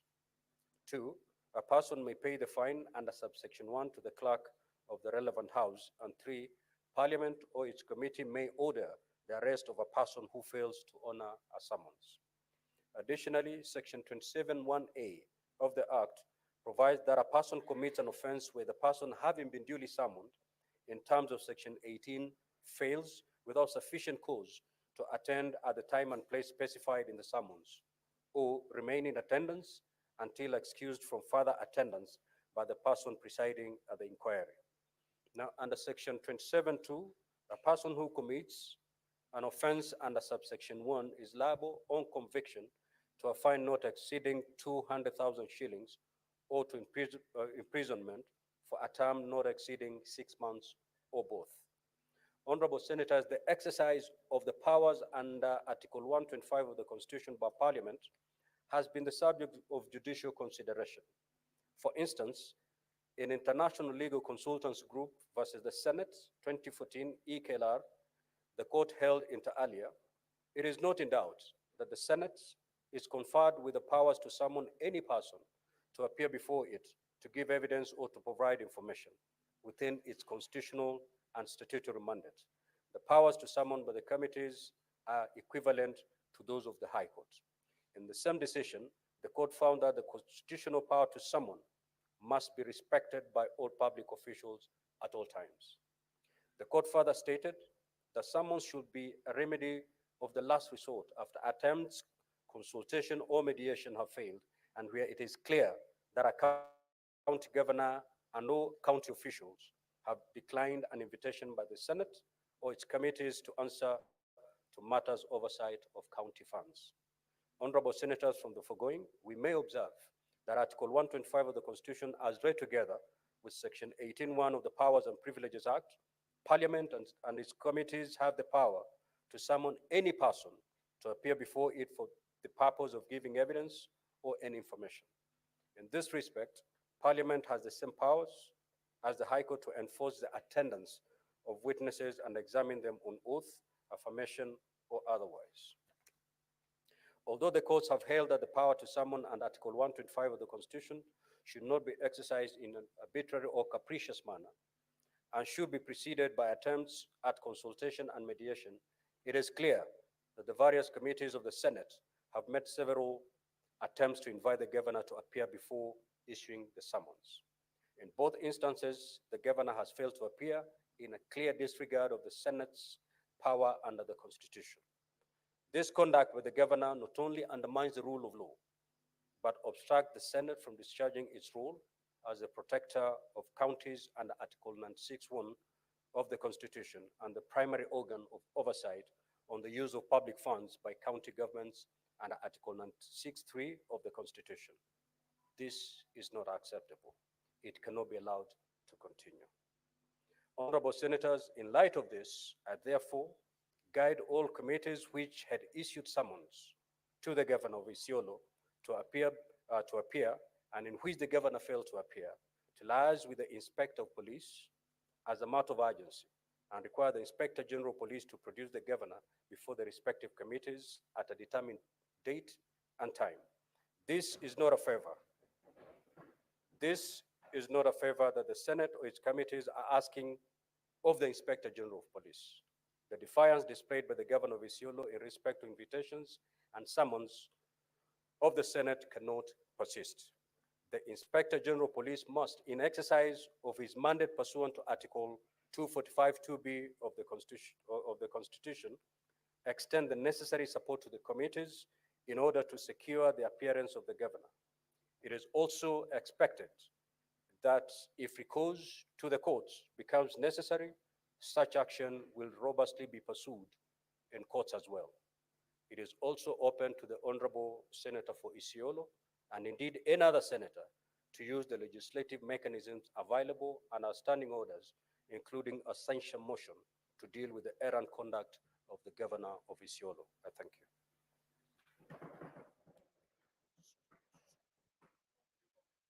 Well, allow limited comments on this communication, starting with Senator Olekina.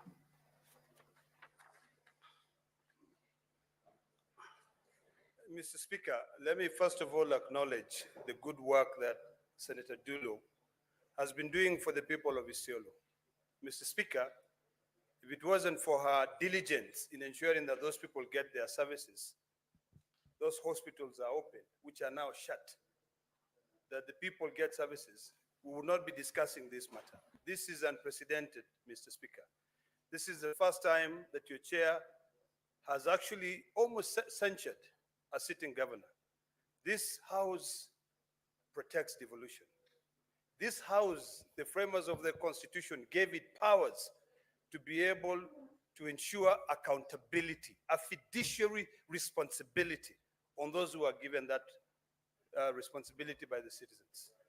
Mr. Speaker, I sit in the Public Accounts Investment Committee, and it is quite sad because our job is very simple: to ensure that we take these governors to task, ensuring that they use the resources wisely. I've listened to your communication, Mr. Speaker. And Mr. Speaker, I don't intend to vary your communication. It's well thought out, but I think we've got the powers in this House. Article 125, our Parliamentary Powers and Privileges Act, Section 19 and 18, gives us that power. We have penalized this, or we have fined this governor, I think twice now. That's $1 million shillings.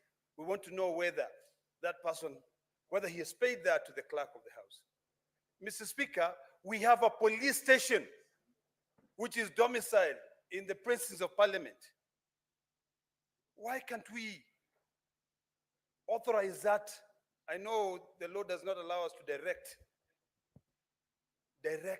the Inspector General of Police, but I believe that the powers given to us by the Constitution, Article 125, where when we sit like a high court, we can be able to compel that witness to appear.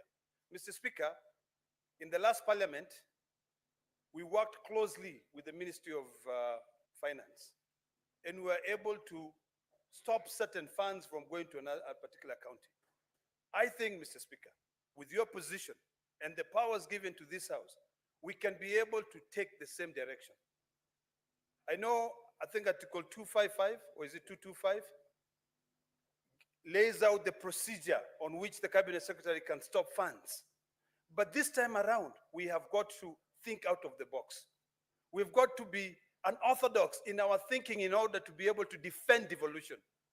We have to find a way to stop those funds, and whoever is protecting this individual, because he boasts around and he says the way is untouchable, must also take judicial notice that in this country, in this Senate, we will demand accountability. The only way, Mr. Speaker, that we can be able to ensure the people of Isiolo gets their services is if we all suspend any other discussion today, any other business, and we deal with this matter. We can censure that cabinet, governor, even if he's not sitting here.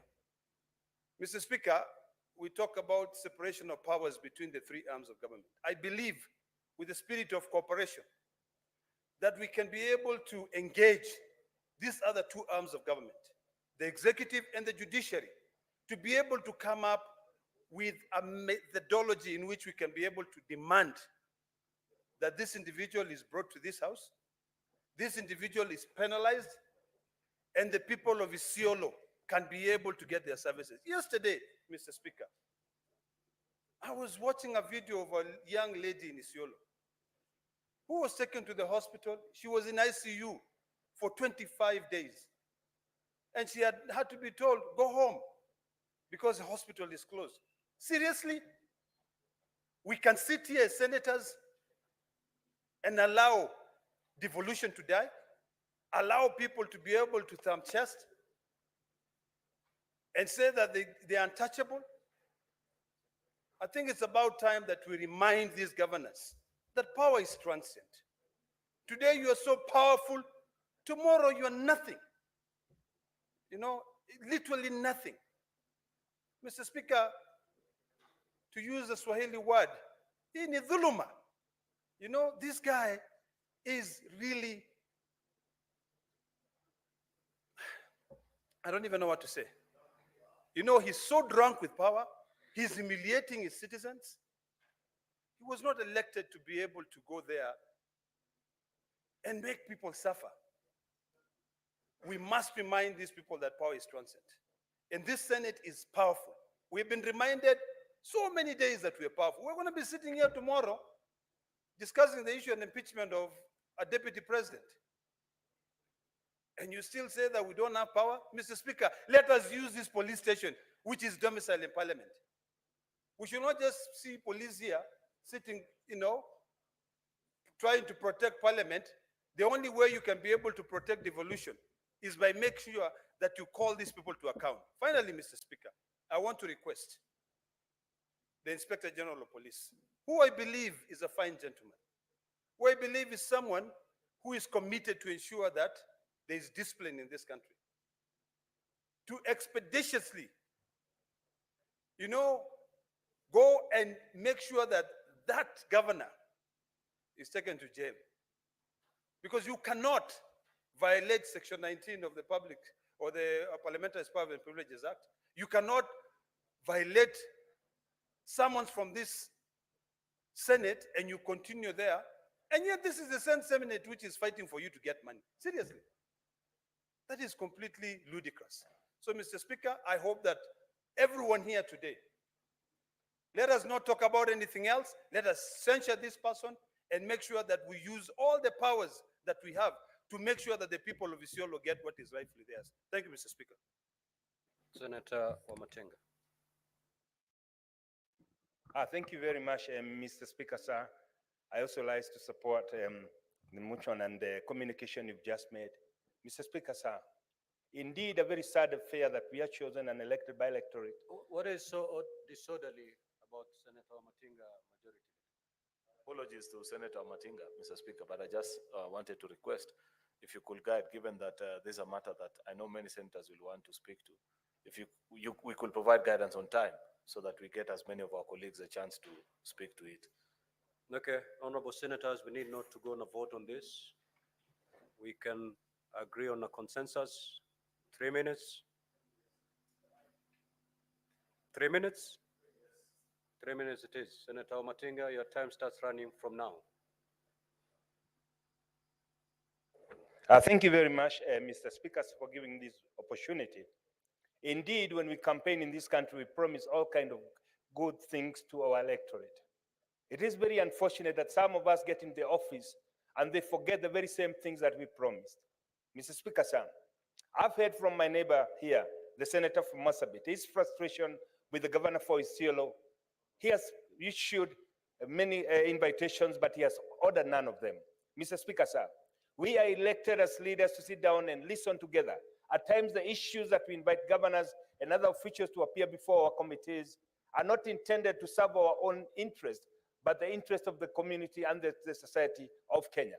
Mr. Speaker, sir, it is indeed quite important that when we are addressing such issues, we put mechanism in place to ensure that such a persons who do not honor the invitations of committees, who even do not honor the summons, and that has happened quite a number of times, Mr. Speaker, and some of them are known to be quite extreme because they perceive themselves to be demigods. It is imperative that this House acts and behaves as in such a way to show such a leaders that they are not demigods. Mr. Speaker, sir, the minute that we realize we've been elected to serve Kenyans, that is the time that we'll embrace servant leadership. It is quite unfortunate, Mr. Speaker, that a governor who's been elected by the electorate of Isiolo and who had promised to deliver cannot even honor sit down with the senator.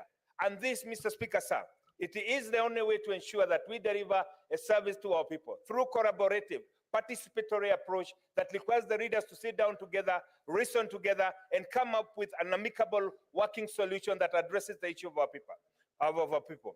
Mr. Speaker, sir, as a House, we can only be able to execute our mandate of oversight if we put instruments in place that will ensure that we do not remain toothless. Mr. Speaker, sir, it is quite unfortunate and very, very sad that in the 21st century, somebody who platformed on the premise that he's going to deliver services cannot appear before this House, not that he's being asked personal questions, but questions that have to do with the way he's pushing the issues of Isiolo, governance issue, accountability and transparency. Mr. Speaker, sir, it is the high time that we show the world and the whole country that we as senators of this country, we mean business and we want to ensure that services are delivered to them.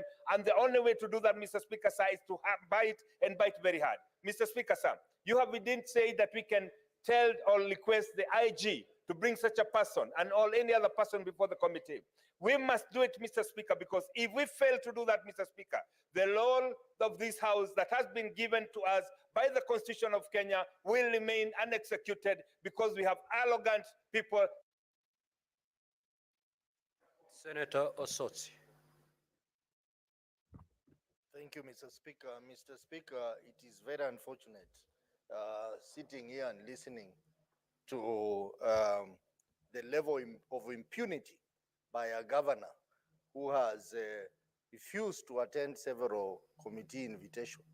Mr. Speaker, this particular governor appeared before my committee, and the kind of conduct he exhibited when he appeared before my committee, it was the most unbecoming conduct from a governor.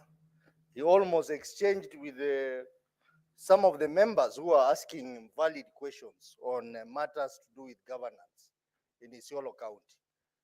Mr. Speaker, you remember that in this House I sponsored a bill, an amendment to the Powers and Privileges Act, where I said that we need to enhance the fine from 500,000 to 2 million shillings, and also put in provisions on how the arrest can be executed.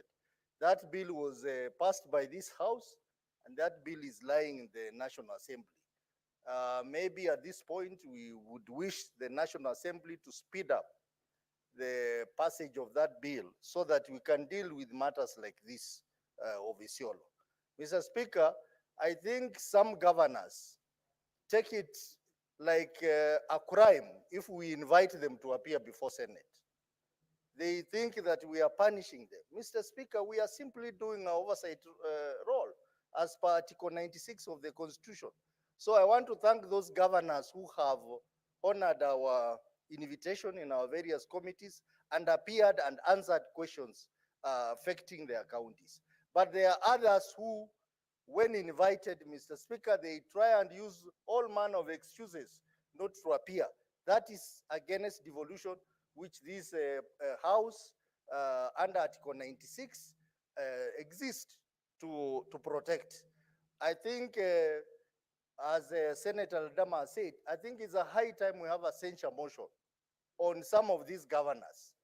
We it should go beyond your communication, Mr. Speaker, so that we have a censure motion to discuss the conduct of these governors and any other governor who will run away from a summon. Mr. Speaker, 2 weeks ago, we summoned the former governor of Kitui, Honorable Charity Ngilu, over the matter of Kikotek, where millions of money was embezzled, Mr. Speaker. And the governor did not even respond to our request. The majority leader. Mr. Speaker, I will not finish the 3 minutes. There's just one thing I want to say. Your communication is very well reasoned. The only thing I expect, Mr. Speaker, and that your ruling fell short of, and I want to believe it is out of the abundance of caution, not to be taken to be usurping the powers that belong to the chairpersons of our committee, is that you should actually have ordered the Inspector General of Police to search and produce the governor, wherever he is, if he's in Isiolo, Dubai, whichever part of the world he's in, Mr. Speaker, until he's produced here before the Senate. But given that this is a matter that is presently before various committees, then I agree with your wisdom, Mr. Speaker. Therefore, I expect that at the next sitting of any of these committees that the governor has defied, the chairperson alongside the members will draft the summons and ask the Inspector General of Police to produce that that governor, and ensure that he is in safe custody until the next sitting of that particular committee. We have a very good police station here at Parliament, Mr. Speaker. It is for dealing with errant members of society, which include even governors who fail to honor summons, Mr. Speaker. Therefore, I want to see a 411, Mr. Speaker, that Senate Committee of XYZ orders the Inspector General of Police to arrest, detain, and produce before the next sitting of the Committee of XYZ Governor Guyo for failure to honor summons before, until he learns to respect Parliament. I thank you, Mr. Speaker. Senator Wambua. Thank you, Mr. Speaker. Mr. Speaker, I want to associate myself with the comments by the majority leader, but with some amendments. The Speaker, a lot will be said by senators here. But you see, the Speaker, what this governor has done is that he has disobeyed invitations and summons by various committees, requiring that each committee then contacts the Inspector General of Police to produce the governor before them. The Speaker, that may be a bit of a tall order. My thing is, the Speaker, would be, if it were possible, there are two options. One, either a motion is brought before this House, so the House passes a resolution requiring the Inspector General of Police to arrest and produce the governor, or alternatively, Mr. Speaker, the chairman of the liaison committee, where all the chairmen of committees sit, takes up the matter with the Inspector General of Police to require on behalf of the Senate, the Speaker. Because what is happening, the Speaker? What is happening is that the governor of Isiolo has shown contempt of the first degree, not against the committees, but against the Senate of the Republic of Kenya. Secondly, as you have heard from Senator Otsosi, you know, once that example is set, then it becomes very popular with other governors. And at the end of the day, what will happen is that then governors will be asked to appear before Senate. They will decide whether to come or not to come.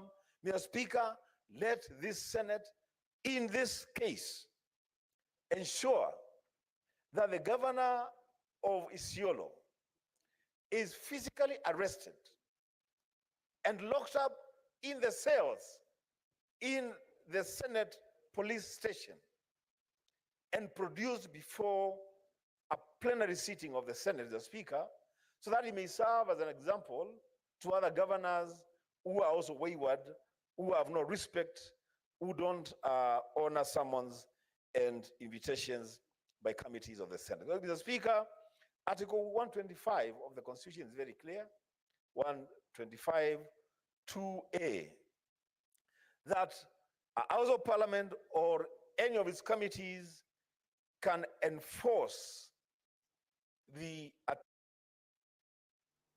Senator Mgatana.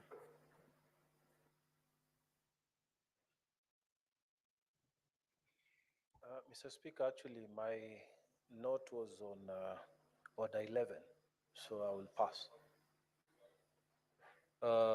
Senator Boni.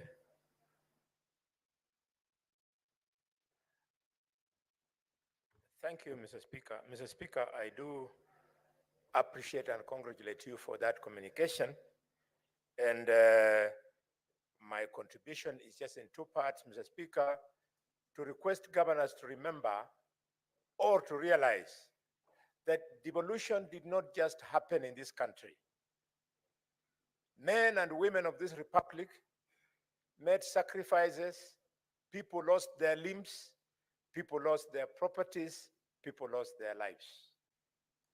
My second comment, Mr. Speaker, is, whereas I agree with you on the how, but I just wanted to draw your attention, Mr. Speaker, to the Constitution of Kenya, Article 245, which establishes the National Police Service, Mr. Speaker.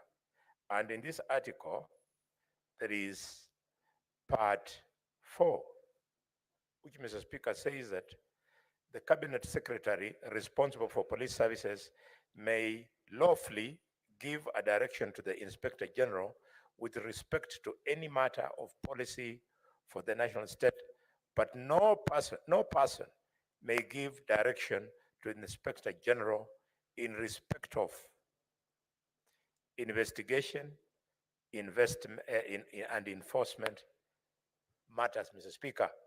I was thinking maybe we should have taken the right route, namely ask the Cabinet Secretary to do what the Constitution gives them in the section that I've read. Failing which, Mr. Speaker, we shall have contravened subsection 4, which does not allow any other person other than the Cabinet Secretary. Mr. Speaker, I support your communication. Honorable Boni, read the powers of the High Court. Those are the powers that are in your hands. Senator Fokelefe.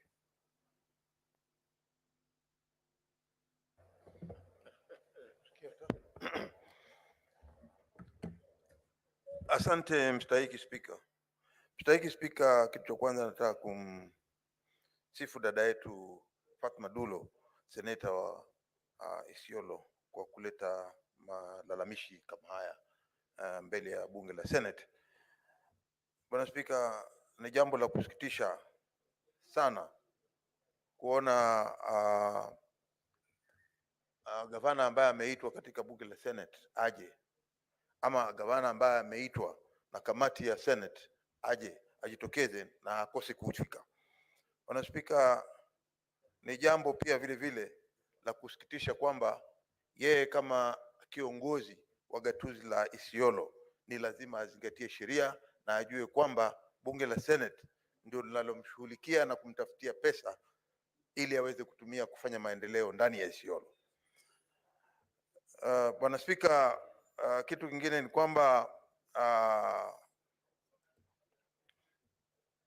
ule uamuzi ambao umechukuliwa hivi sasa, Bwana Spika, katika ulivyochukua huo uamuzi wa kwamba yeye aweze kuitwa tena mbele ya kamati na kupitia kwa mkuu wa polisi, hilo ni jambo zuri, kwa sababu kuanzia hivi sasa kutakuwa na heshima itakayopeanwa na kwa watu kwa maseneta wetu na kuheshimu bunge la Senate, ya kwamba usipokwenda tunaweza kutumia nguvu zetu hapa ndani ya bunge la Senate na tukamwambia mkuu wa polisi uweze kukamatwa na uletwe mbele ya Senate ama kamati ya Senate ili uweze kujibu yale maswali, na tutafanya hivyo tukitumia njia hiyo, na ni kwamba itakuvunjia heshima wewe kama gavana, manake ukija ukishikwa utatiwa ndani korokoroni alafu siku ya pili ama baada hiyo weekend ikimalizika utapelekwa katika kamati ya Senate ili uweze kujibu ni kwa nini hawezi kuja.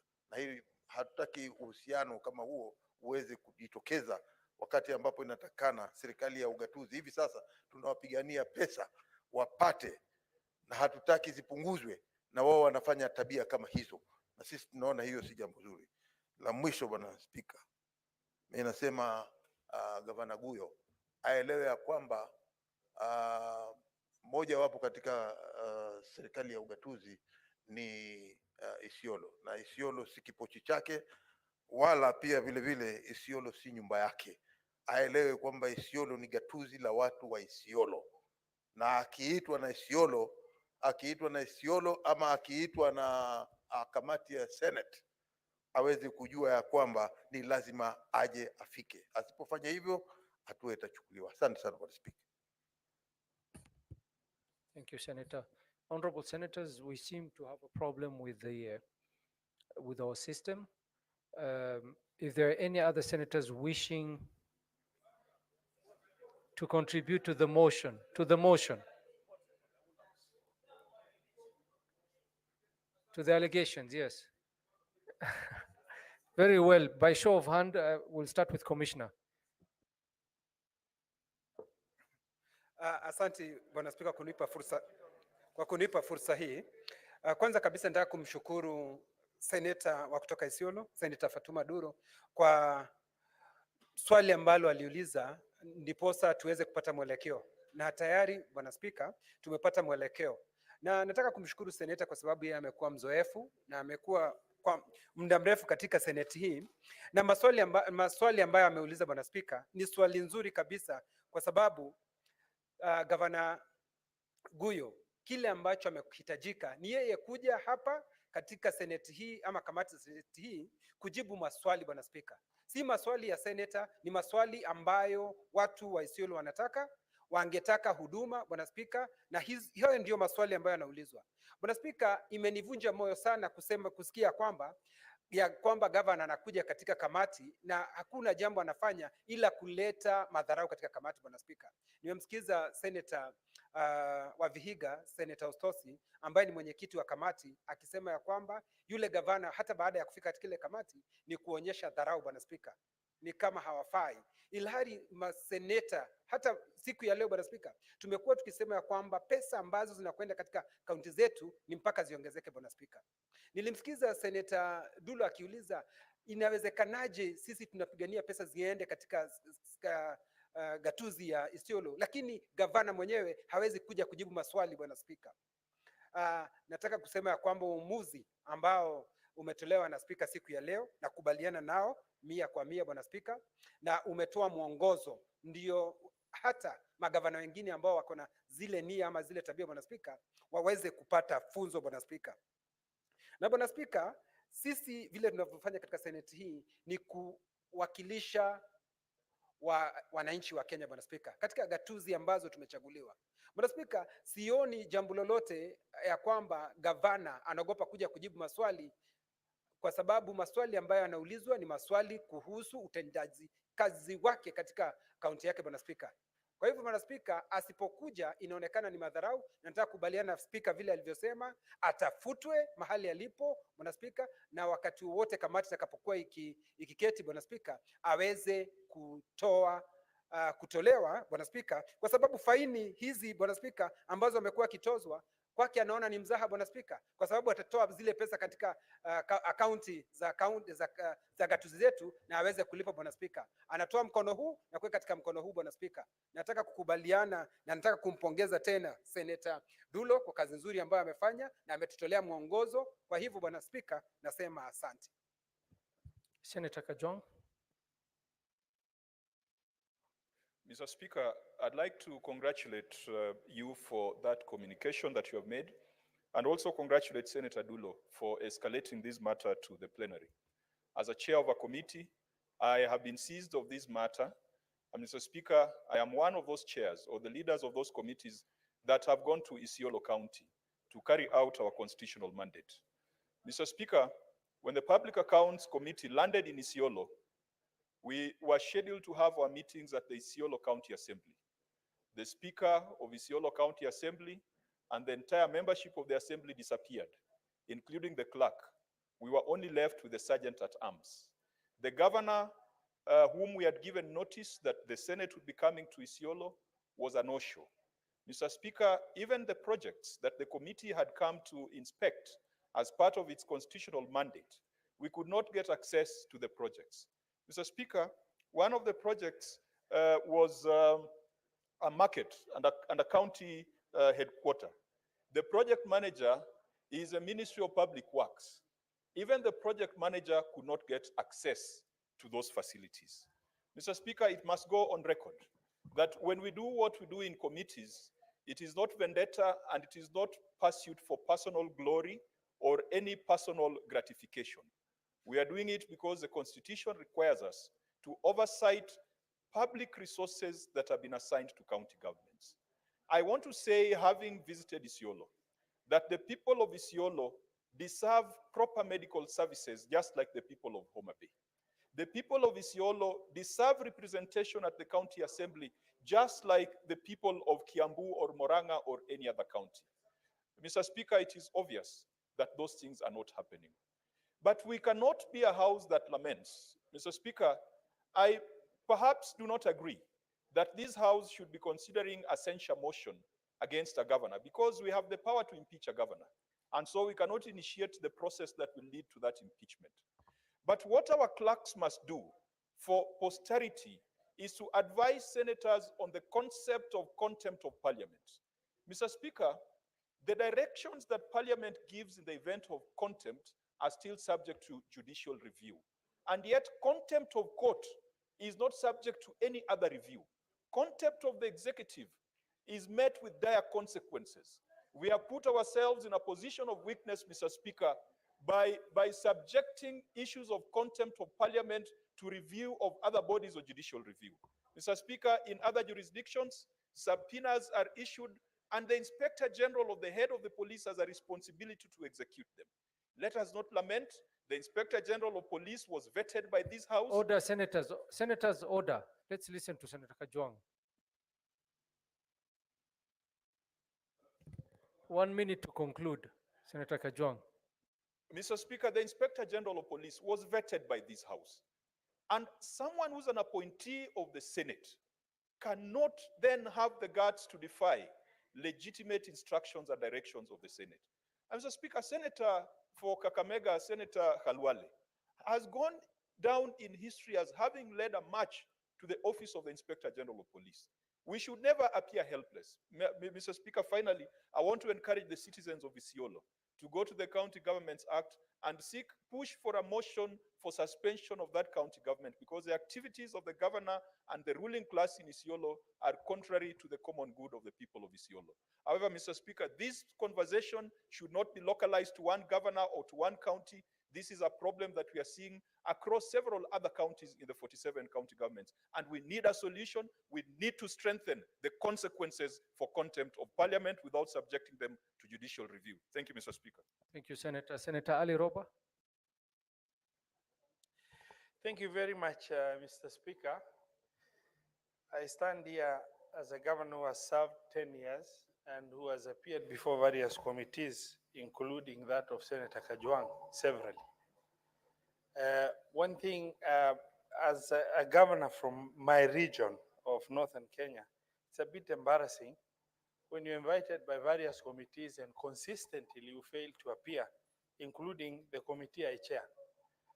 The role of oversight committees of Senate is to vindicate you from wrongdoing if you're able to appear and explain the state of expenditure or issues of concern that has been shared.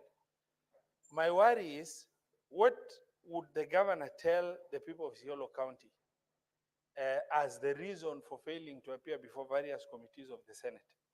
And what is it that the governor is hiding so much such that the governor cannot appear before oversight committees of parliament? And what is very unique with this one governor of Isiolo County, Governor Guyo, so that all the other governors having their second term, the first term, are appearing before various committees. However, Governor Kuyo finds it impossible to appear before various committees of the Senate. It should be a question that the public of Isiolo needs to ask themselves. What is our governor hiding? Why is it that our governor can't appear as other governors are appearing before oversight committees of the Senate?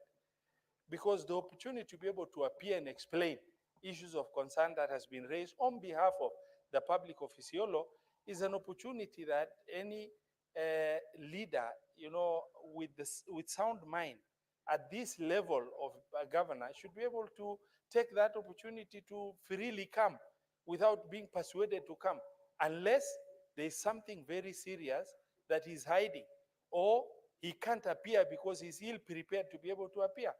Because now, as you're leading a county and consistently you're being discussed for failing to appear before various committees of the Senate, and that puts you in a very embarrassing situation. I think the direction that the speaker has given is a sound direction, and all of us need to take advantage of that to be able to make sure that this is enforced on behalf of the people of Isiolo County. Mr. Speaker, I submit. Thank you. Senator Eddie Okech.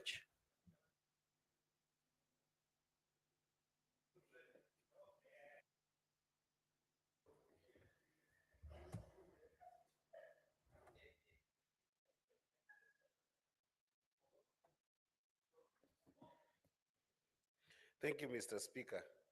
I don't know why the Senator of Senator Chimera is very excited today. Senator from Kwale. But that's fine. I think that he must be very excited, because I think that the governor for Isiolo has frustrated the House for so many years, Mr. Speaker. And I have witnessed, Mr. Speaker, from my own committee, CIPIC, when the governor, first of all, was very reluctant to appear in the committee. But when he eventually appeared, he appeared as if the work that we were doing in that committee were not important, to the extent that it became a very bad exchange, Mr. Speaker. But that said, Mr. Speaker, whenever we invite, because we start with the invitation to governors to come and appear before the committees of the House, Mr. Speaker, and even if you further this by a sermon, Mr. Speaker, most of the time, these invitations are about audit queries. And audit queries, Mr. Speaker, if you look at all the audit queries that we have had, Mr. Speaker, they are there to protect the people of our respective counties from any exploitation of Article 43, Mr. Speaker. And Mr. Speaker, if a governor doesn't show up and disrespect committees of the House, Mr. Speaker, I think that this is the best definition of a crime. And what I was expecting, Mr. Speaker, is perhaps a guidance to the committees of the respective, the chairs of the respective committees, that they recommend prosecution of such a governor.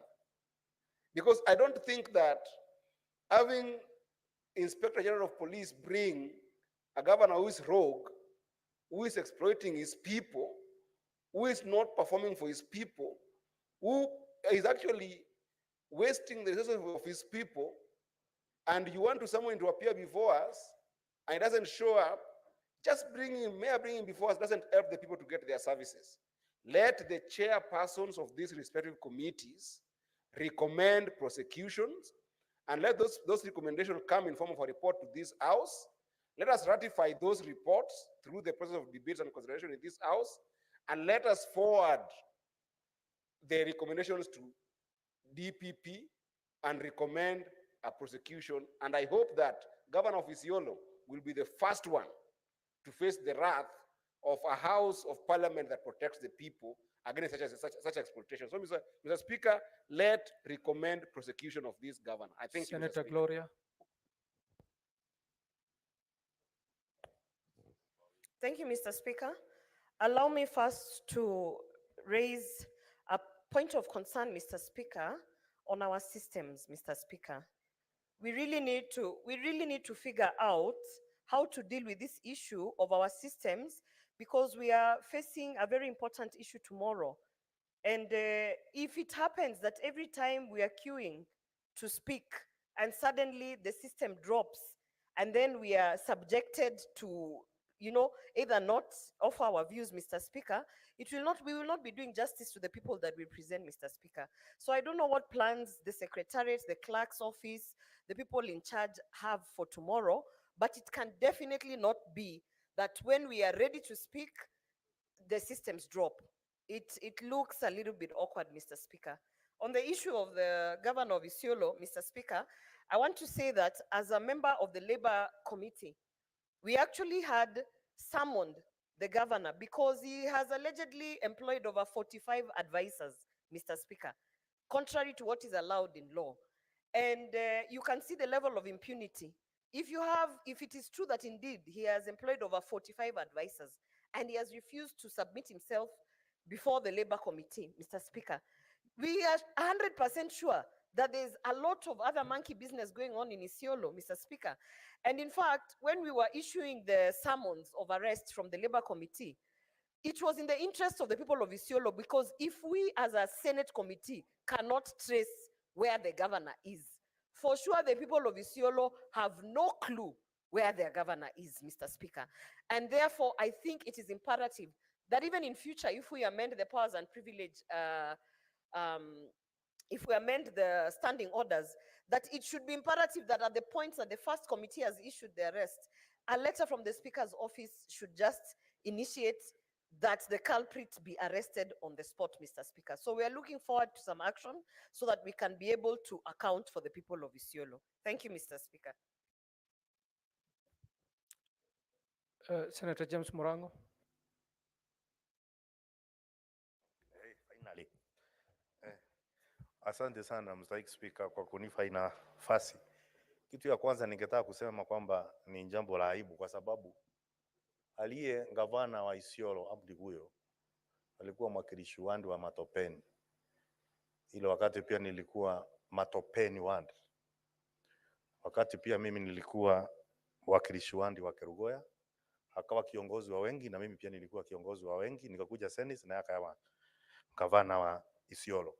Na kwa sababu tunaamini kwamba ukipitia kutoka wewe ni mwakilishi wandi na umefika mahali ulipo, pia unakuwa umesoma mambo mengi. Na ni vibaya na aibu kuonekana kwamba sasa wale wanaofika kuwa mangavana kupitia mawakilishi wandi ni kama watu ambao pia wanaanza kuvunja sheria. Hiyo ni kutuharibia hata sisi, Mstahiki Speaker. La pili niseme kwamba seneti tio tingatinga ambayo inatumika kutengeneza barabara mahali kuna mawe na miti, ikimaliza inawekwa kando isiharibu barabara. Tunapokuja huku kupitisha fedha ambazo mangavana wanatumia, lazima kwamba wajue ya kwamba lazima tutafuatilia kuona zile fedha zinafanya kazi. Na kwa hivyo gavana anapoarifiwa kwamba anafaa kufika katika kikao kwa kamati ya seneti, anafaa kwa mapema afike, akuja jieleze. Hii sasa inaonekana ni kinaya na pia ni kukosea Senate heshima, kwa sababu siku zote hizo wameitwa wamekataa kukuja. Mstahiki Speaker, niliangalia wakati kulikuwa na kikao ya Speaker ambapo gavana huyo alimtusi seneta wa Narok katika kikao. Na niseme kwamba hiyo si mzaa, sio kitu ya kufurahia. Ni kitu ambayo pia inaonyesha kwamba watu wa Isiolo kama sisi hatuwezi kuwatetea. Watatetewa na nani kwa gavana ambaye ni mkakamavu na amekosa heshima kiwango ya kwamba anaweza kuja kutusi seneta katika kamati. Kwa hivyo Mstahiki Speaker, ningesema ya kwamba achukuliwe hatua ambazo zinafaa kuchukuliwa, aletwe katika kamati zile zote, na ikiwezekana akuje awekwe ndani. Akija kwa kamati anarudishwa ndani, anatolewa kamati hiyo ingine mpaka amalize vikao vyote akiwa mbando wako ndani, kwa sababu akiachiliwa hatujui kwamba atakuja tena ama atatoroka. Asante sana Mstahiki Speaker. Alexander Mundingi. Asante Bwana Spika, mimi naunga mkono vile maseneta wa kaunti 47 wanaongea kwa sababu mimi nilikuwa mmoja wa komiti wa REPA. Tumekuwa na kikao mara moja, ya pili, ya tatu, na pia seneta wa Isiolo Mheshimiwa Nduro amekuwa akihudhuria hiyo kikao, na imekuwa na shinda nyingi sana kwa sababu tumekuwa tukimhitaji akuja anjibu majibu vile ameajiri kazi watu wafanyikazi na vile analipa watu na amekuwa akuji. Na nakumbuka wiki jana tulisema aweze kutolewa summon na pia aweze kuangaliwa vile atalipa shilingi 1500. Kwa hivyo naunga mkono gavana aweze kutafutwa na mkuu wa polisi aweze kuletwe, na kama ni rais wa Kenya kwa mwaka mmoja huwa anakuja anaongea katika Senate pamoja na Parliament, na pia kama kwa hii kikao ya Senate, Bwana Spika, kila wakati wote siku ya Jumatano kama cabinet secretary huwa anakuja na katika gavana wote wanakuja, Bwana Spika, na gavana wa Isiolo hawezi kuheshimu mambo ya Senate. Ningeomba mambo yote machairman wote wa kamati wakae pamoja na kila kamati iweze kutoa mashtaka yake na iandikwe pamoja, na wakati huyo gavana ataweza kushukuriwa aweze kuletwa hapa katika kikao ya Senate, akuje akalishwe chini na maseneta 67. Kwa hiyo Bwana Spika, mimi naunga mkono huyo gavana aweze kushukuriwa hatua, kwa sababu najua si tumekuwa hapa kila mara tukiongea mambo ya ukatuzi, tukiongea mambo ya wizara 10, mambo ya hela ya hospitali, mambo ya hela ya wafanyikazi, mambo ya hela hata ya parapara na kila kitu yote, na kama kila wakati wote juu ya tunatetea ukatuzi, Bwana Spika, na ule gavana ndiye anafaa ajibu maswali ni kama audit na akuji, tunasunika sana. Kwa hivyo Bwana Spika, mimi naunga mkono huyo gavana aweze kuletwa hapa kwa maseneta wote tuweze kuona vile atachukua hatua. Kwa hiyo Bwana Spika, naunga mkono nikiwa senator wa Embu County. Asante Bwana Spika. Senator Chimera.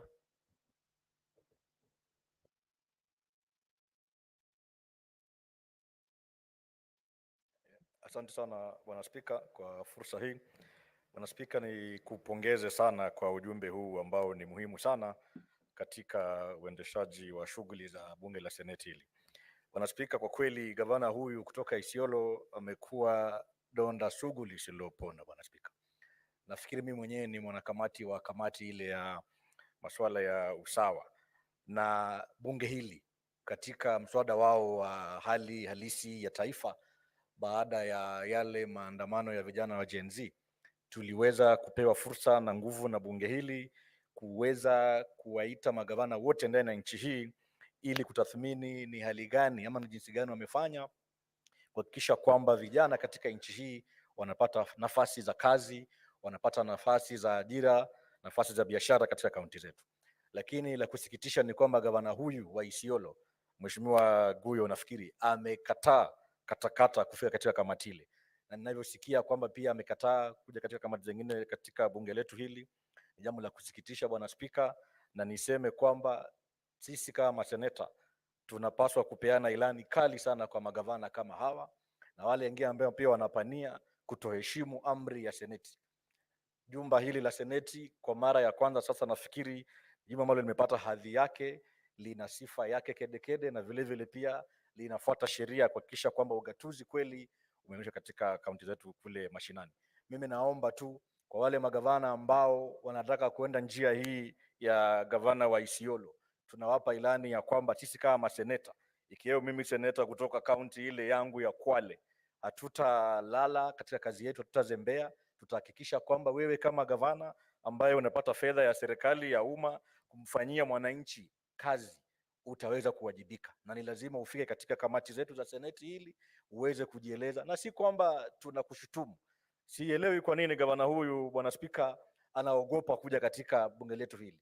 Nini anaficha ambayo anaona kwamba hawezi kuja kutujielezea? Bwana Spika, mimi naomba hatua kali chukuliwe, kando na yale uliyasema katika ujumbe wako Bwana Spika. Gavana aweze kukamatwa ikiwezekana hata leo, ili aweze kupewa fursa ya kuja katika bunge hili na ajieleze na tuone ni nini anachokificha katika kaunti yake ile ya Isiolo. Asante sana Bwana Spika. Senator Mofaya. Thank you very much, Honorable Speaker. Honorable Speaker, I want to support this motion by Senator of Isiolo. Honorable Speaker, I've been around for the last close to 2 years now. I serve in various committees, including being the chair of delegated registration in the Senate.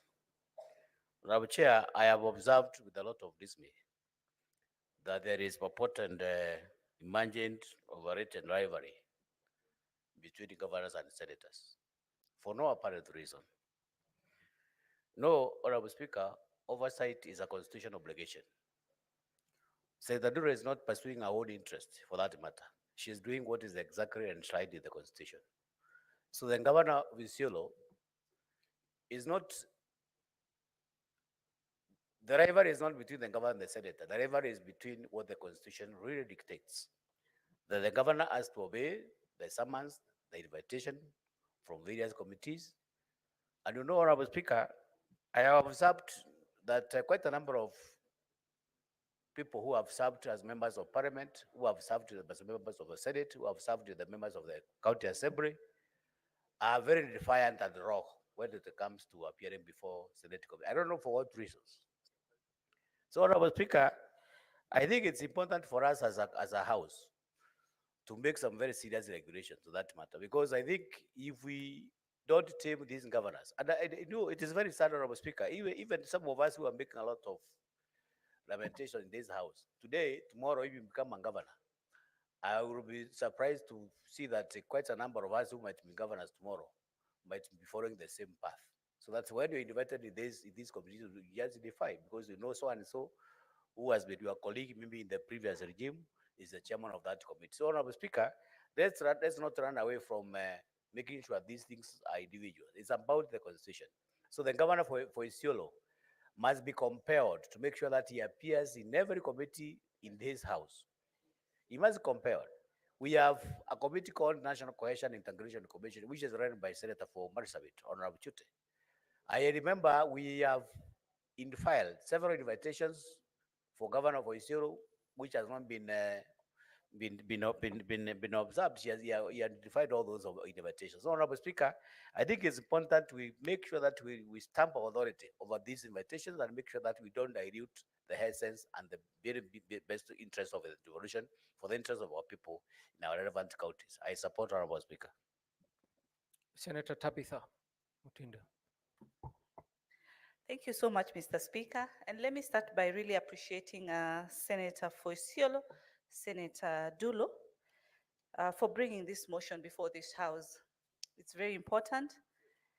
And Mr. Speaker, when I look at the committee that I sit and I serve as the Vice Chair of Finance, we've dealt with the issue of the pending bills for Isiolo, in the sense that when the Senator for Isiolo asked the committee the issue of pending bills for her county, the committee, through the Secretariat, did the needful and wrote to the county of Isiolo. Mr. Speaker, that has been over 1 year, and up to date, Mr. Speaker, the county of Isiolo has never responded on this. As a committee of finance, we summoned the governor, and he gave an excuse indicating that he was hosting a function for Isiolo, a function combined with Marsabit County, among other counties, and that was so much of a priority, unlike appearing to the committee. As we speak, the Finance Committee has summoned the same governor. He's supposed to appear next week, the 22nd of this month, on the same response, and we await. Chances are he might not appear, and it is good we are having this discussion because we have other many matters we want to prosecute. The committee that I also sit in, CPIC, it's true, there was an exchange between the same governor and Senator Ledama, something that, as a committee, of course, was a big disappointment. And after that exchange, Mr. Speaker, the same governor's team, I presume, went ahead to put some of the members of the committee on social media, claiming that the senator of Isiolo was just attacking the governor, and we seemed to be condemning that. An issue that shocked us as members because we do not participate in such matters. And so, through you, Speaker, it would be prudent for the governor to appear before this House to be able to answer, because it seems that all the committees, he has chosen not to appear. So the best solution, even before he appears to other committees, it should be for him to appear before this House and be able to answer to the question of why he has decided to disrespect this House. Thank you, Mr. Speaker. Senator Kithuku, do you want to contribute to the allegations made at Isiolo County or the next motion? This Go one ahead. for Isiolo. Thank you very much, Honorable And Speaker. Senator Mogeni, are you, do you want to contribute to the allegations? Or is it the next motion? Okay, just one moment. Kithuku, go ahead. Thank you very much, Honorable Speaker. Honorable Speaker, I wish to congratulate the Senator for Isiolo for bringing this very important matter before this House, Honorable Speaker. Honorable Speaker, I want to join also the Honorable Senators, my colleagues, in condemning the act done by the Isiolo Senator, who have decided not to be appearing before the different committees that he has been invited severally, Honorable Speaker. Honorable Speaker, this House is mandated by the Constitution to take care of the devolution and its government. Honorable Speaker, it is absurd to see to it that the Honorable Governor have decided to deliberately not to appear to these committees that he has been summoned to appear so that, Honorable Speaker, he can answer to issues that are affecting the people of Isiolo. Honorable Speaker, I sometimes even fail to understand what is this that the governor is thinking, because the moment now you start to avoid the senators who are mandated by the Constitution to take care of the devolution, then it shows that, Honorable Speaker, that governor is not even aware of what he's doing. Honorable Speaker, I would wish that this House take very serious measures against this governor, because now, Honorable Speaker, the moment now we allow this, other governors who have the same attitude like him, Honorable Speaker, will one day also try to avoid the invitation by the senator. So, Honorable Speaker, I am of the opinion that this House take a very serious measure and discipline this governor who have deliberately decided not to be appearing before various committees of this House, Honorable Speaker. I sit in the Committee of Cohesion. I am a witness that we have been inviting this governor to appear, but he has deliberately refused to appear to answer to issues that are affecting the people of Isiolo, Honorable Speaker. I therefore support and urge this House, Honorable Speaker, to see to it that this governor serves as an example to other governors who has the same attitude like him. Thank you, Honorable Speaker. Senator Eric Mogeni.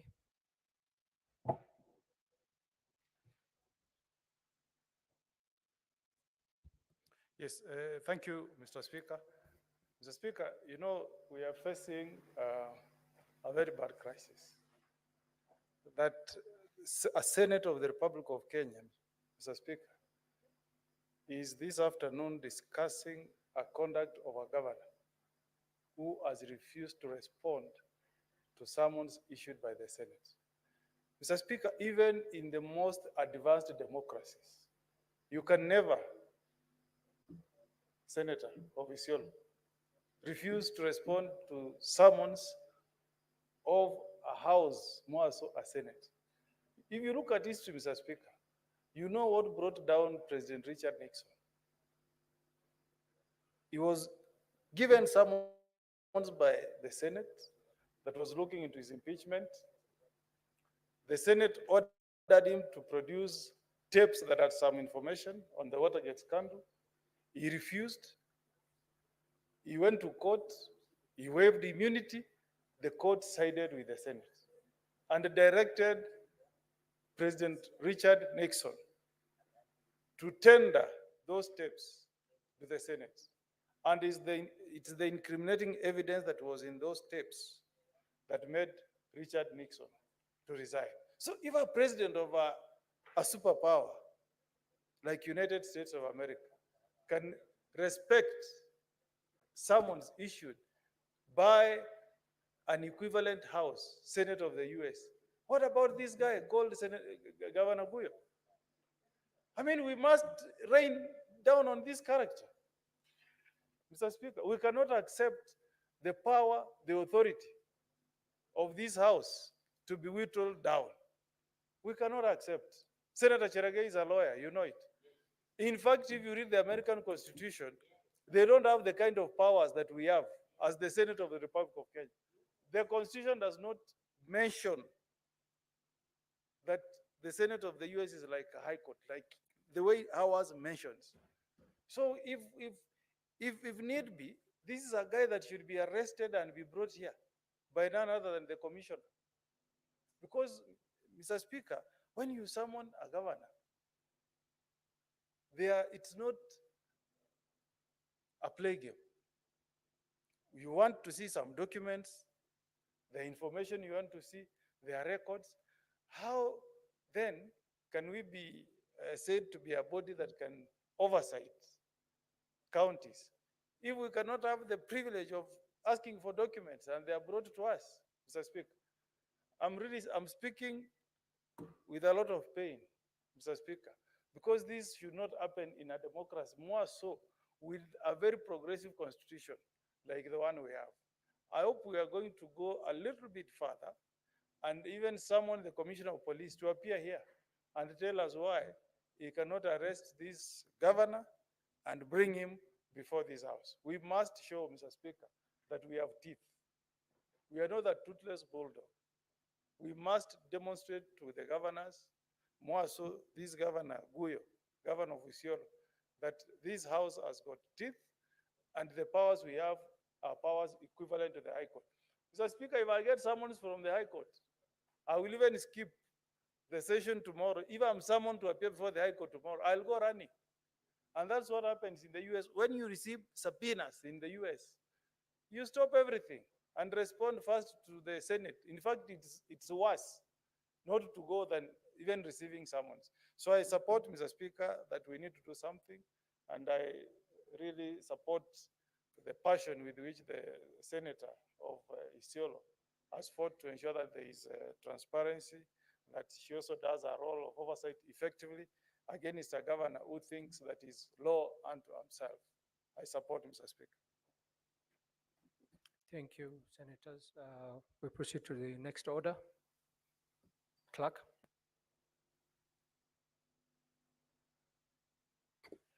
Order number 11, motion consideration of the National Assembly amendments to the County Government's Additional Allocations Bill, Senate Bills, and number 19 of 2024.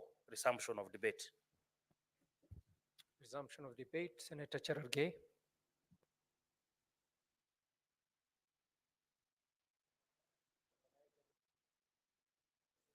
Thank you, Mr. Speaker, sir, for this opportunity. I want to support the Finance and Budget Committee for this report, and I agree with them that they should reject the amendments from the National Assembly. Mr. Speaker, I always get impressed by our Committee on Finance and Budget, and I can see a number of members are in the House. Mr. Speaker, I think this is authority. The last time they were supposed, Mr. Speaker, to cut down the money from 380 billion to 41 billion, they brought us a rejection that the county should get 41 billion, Mr. Speaker. So I support the Finance and Budget Committee that the amendments that were done by National Assembly is not in good faith. If National Assembly had good faith, they should have cut their own CDF money, because CDF as it is unconstitutional, is illegal, and it has been ruled even by the Supreme Court, Mr. Speaker. In fact, it is in my constitutional amendment of 2024 that I'm trying, Mr. Speaker, to salvage the hanging on of the CDF allocation under the budget, Mr. Speaker. In fact, the amendment of this, the upshot of this, Mr. Speaker, is in Article 202 of the Constitution of the Republic of Kenya, Mr. Speaker, where in this point you are trying to additional funds to counties. Apart from equitable shareable revenue, there is additional funds, Mr. Speaker, there is own source revenue. So, Mr. Speaker, we must agree as a nation that what the Finance and Budget Committee has done is very impressive, Mr. Speaker. We should support them. Mr. Speaker, you are looking in the financial year of 2024-2025, Counties were supposed to get additional funds of 61.9 billion, Mr. Speaker. But the National Assembly cut down to 46.5 billion Kenya shillings, Mr. Speaker. So counties will lose almost 15.4 billion, Mr. Speaker, which is very unfortunate. Mr. Speaker, it will affect many programs. Mr. Speaker, what we should be cutting is foreign travel, Mr. Speaker. Chai and mandazi and flowers and newspaper in our offices, Mr. Speaker, then reallocate those funds to more, Mr. Speaker.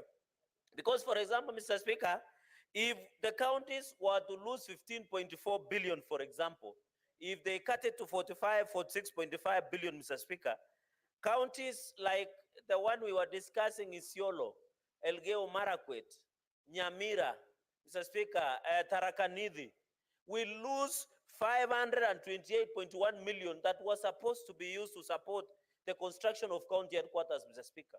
The reasoning behind the Senate was that these counties received the lowest allocation through shareable revenue, and therefore we thought by giving them additional grants, additional funds of 528 million will assist them to build county headquarters, Mr. Speaker.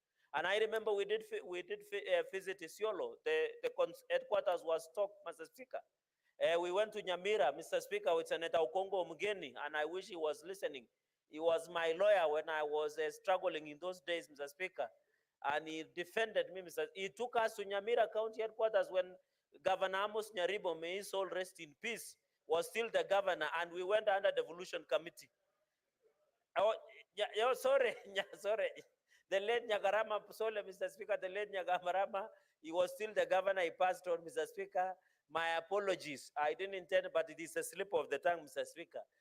Because yesterday in the charges of a matter that was yesterday, there was also confusion on which door to get into, Mr. Speaker.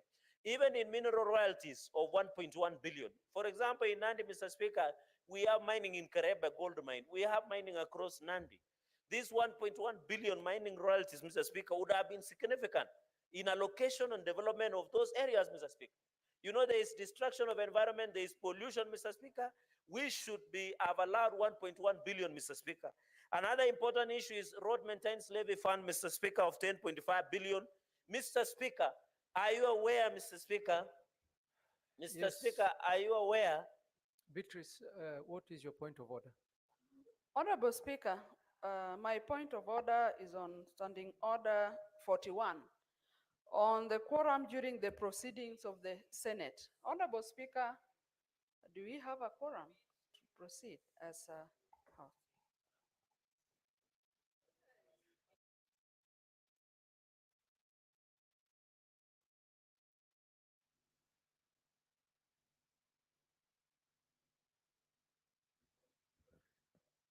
Honorable Senators, it seems we don't have quorum. Senator Tams, please ring the bell for 10 minutes.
Honorable Senators, having failed to attain quorum at the expiry of 10 minutes, the Senate stands adjourned pursuant to Standing Order 41-2A until tomorrow, 16th October 2024 at 9 a.m.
You guys are looking good from up here. Am I looking good from down there?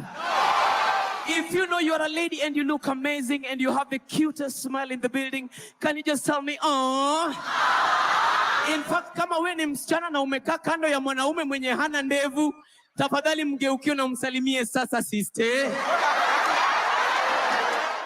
In fact, hata unaweza ongeza na umwambie abujibujibuju. You guys, you're looking amazing. Yellow, ona huyu amevaa yellow, huyu amevaa yellow, umevaa yellow. Bro, wapi yellow yako? Ama umevaa ndani? If you know you're a lawyer and you're in the building, can you clap once? Saitan. Lawyers, hakuna watu wenye wanakuanga na kierere kuliko lawyers. Lawyers, ati unatembea hivi kwa barabara, utajua. Ati lawyer akutani na lawyer mwingine, utajua. Kwanza hata venye wanasalimiana. My learned fellow. Senior counsel, I see you. Socrates. Hakuna lawyer mwenye unaweza pata ati ametulia. Lawyers na kutulia ni hivi. Ni kama Mariga na Kizungu. Sasa shida ni wanajiitana hivyo mpaka place hawafai waitane hivyo. Unapata mmeingia hadi kwa bar. Nyinyi mmekaa kwa meza yenu. Hapo nyuma mnasikia tu, Socrates, senior counsel, mpaka mnatani muangalie wanajiita wapi kwa hiyo meza. mkitani hivi mnapata na hizo kizungu zote wamekaa kwa meza ya konyagi na maji moto ya thermos. Ni kama tu umewahi panda gari inatoka Tao inakuja Machakos, gari imenyamaza, hakuna mwenye anaongea, dere hakuna ngoma kwa gari, gari imetulia, and then out of the blues kuna tuka mtu fulani anaanzanga kupiga simu na anatakanga kuonesha watu yeye ni nani kwa gari. Unasikia, my friend, how are you? No, I want the 31.5 billion tender. For real? No, how about, no. Yes, I met Joho yesterday. No. Can we meet in my hacienda tomorrow and talk? Mpaka mnatano kwa gari mnaangalia, huyu mtu amekaa wapi na hizi kizungu. Mnatano unapata hizo kizungu zote amekaa nayo kwa kiti ya sambaza. This is 2019, kizungu yako iendanishe na mfuko yako. Sambamba, sio ati kizungu yako ni ya Patrick Lumumba, lakini mfuko inacheza hapa kwa Boni Halwale.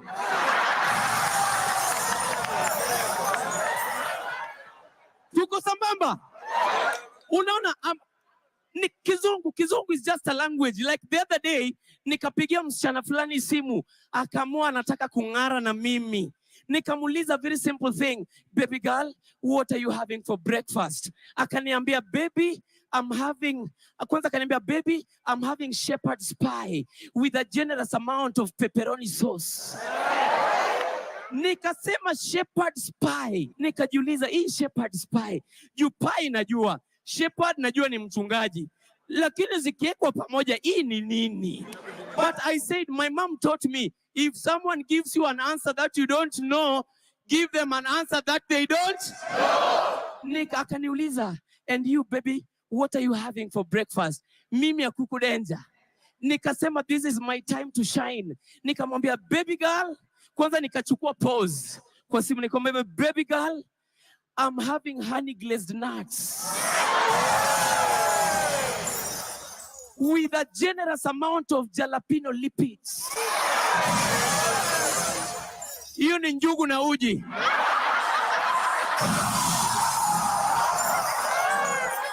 Kizungu, tafadhali, I've done a lot of stupid things. Mimi nimefanya vitu za ujinga sana, lakini kama kuna ujinga yenye mimi nilisema sitawahi fanya, hii ujinga unapata a full grown man, mwanaume kwa club, anaanza kujirecord video.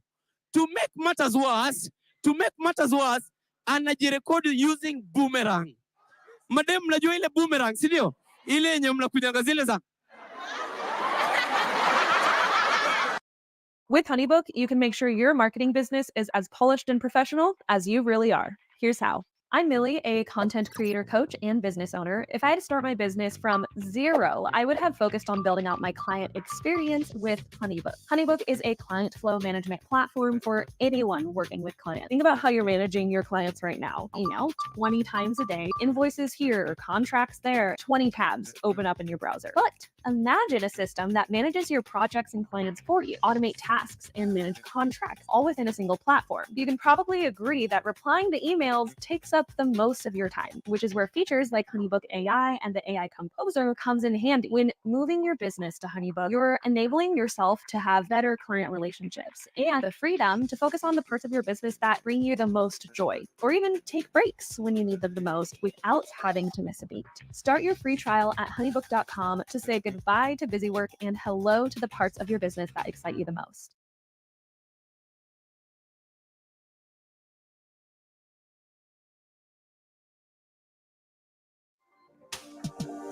Unlock the world's largest, most liquid financial market with Forex.com.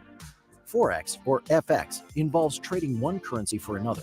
It's a big deal with a daily turnover of $7.5 trillion. Forex markets are super liquid, ever-changing, and available 24/5. That means one thing: potential trading opportunities. Discover these potential opportunities with Forex.com. Explore 80-plus FX pairs and act decisively with leading platforms, exceptional execution, and low costs. Build your knowledge with comprehensive educational tools, videos, and webinars. Open a free demo account and learn the ropes in a risk-free environment. Take advantage of expert analysis, live commentary, and elite charting. Experience the pinnacle of Forex trading with the #1 broker in the U.S. today.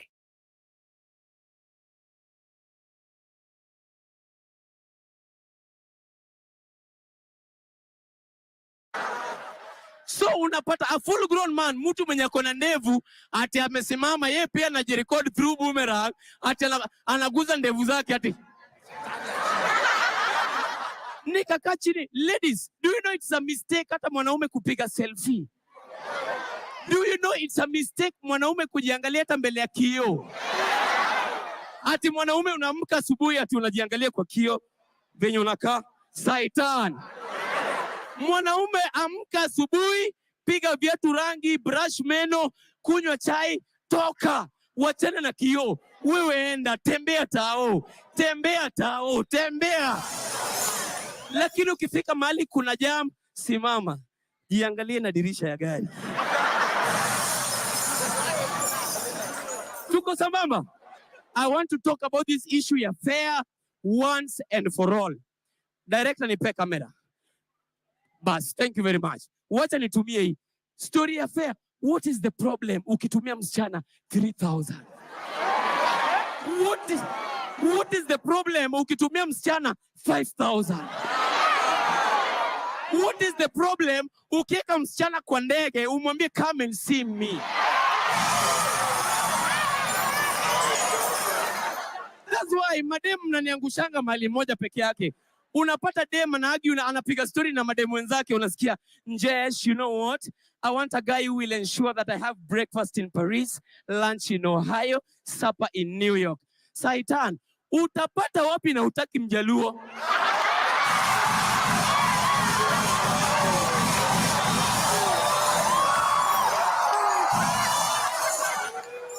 Sisi kama Wajaka, we don't send fare. Atutumangi fare. Kama siwezi kukuweka kwa ndege, afadhali nitume driver.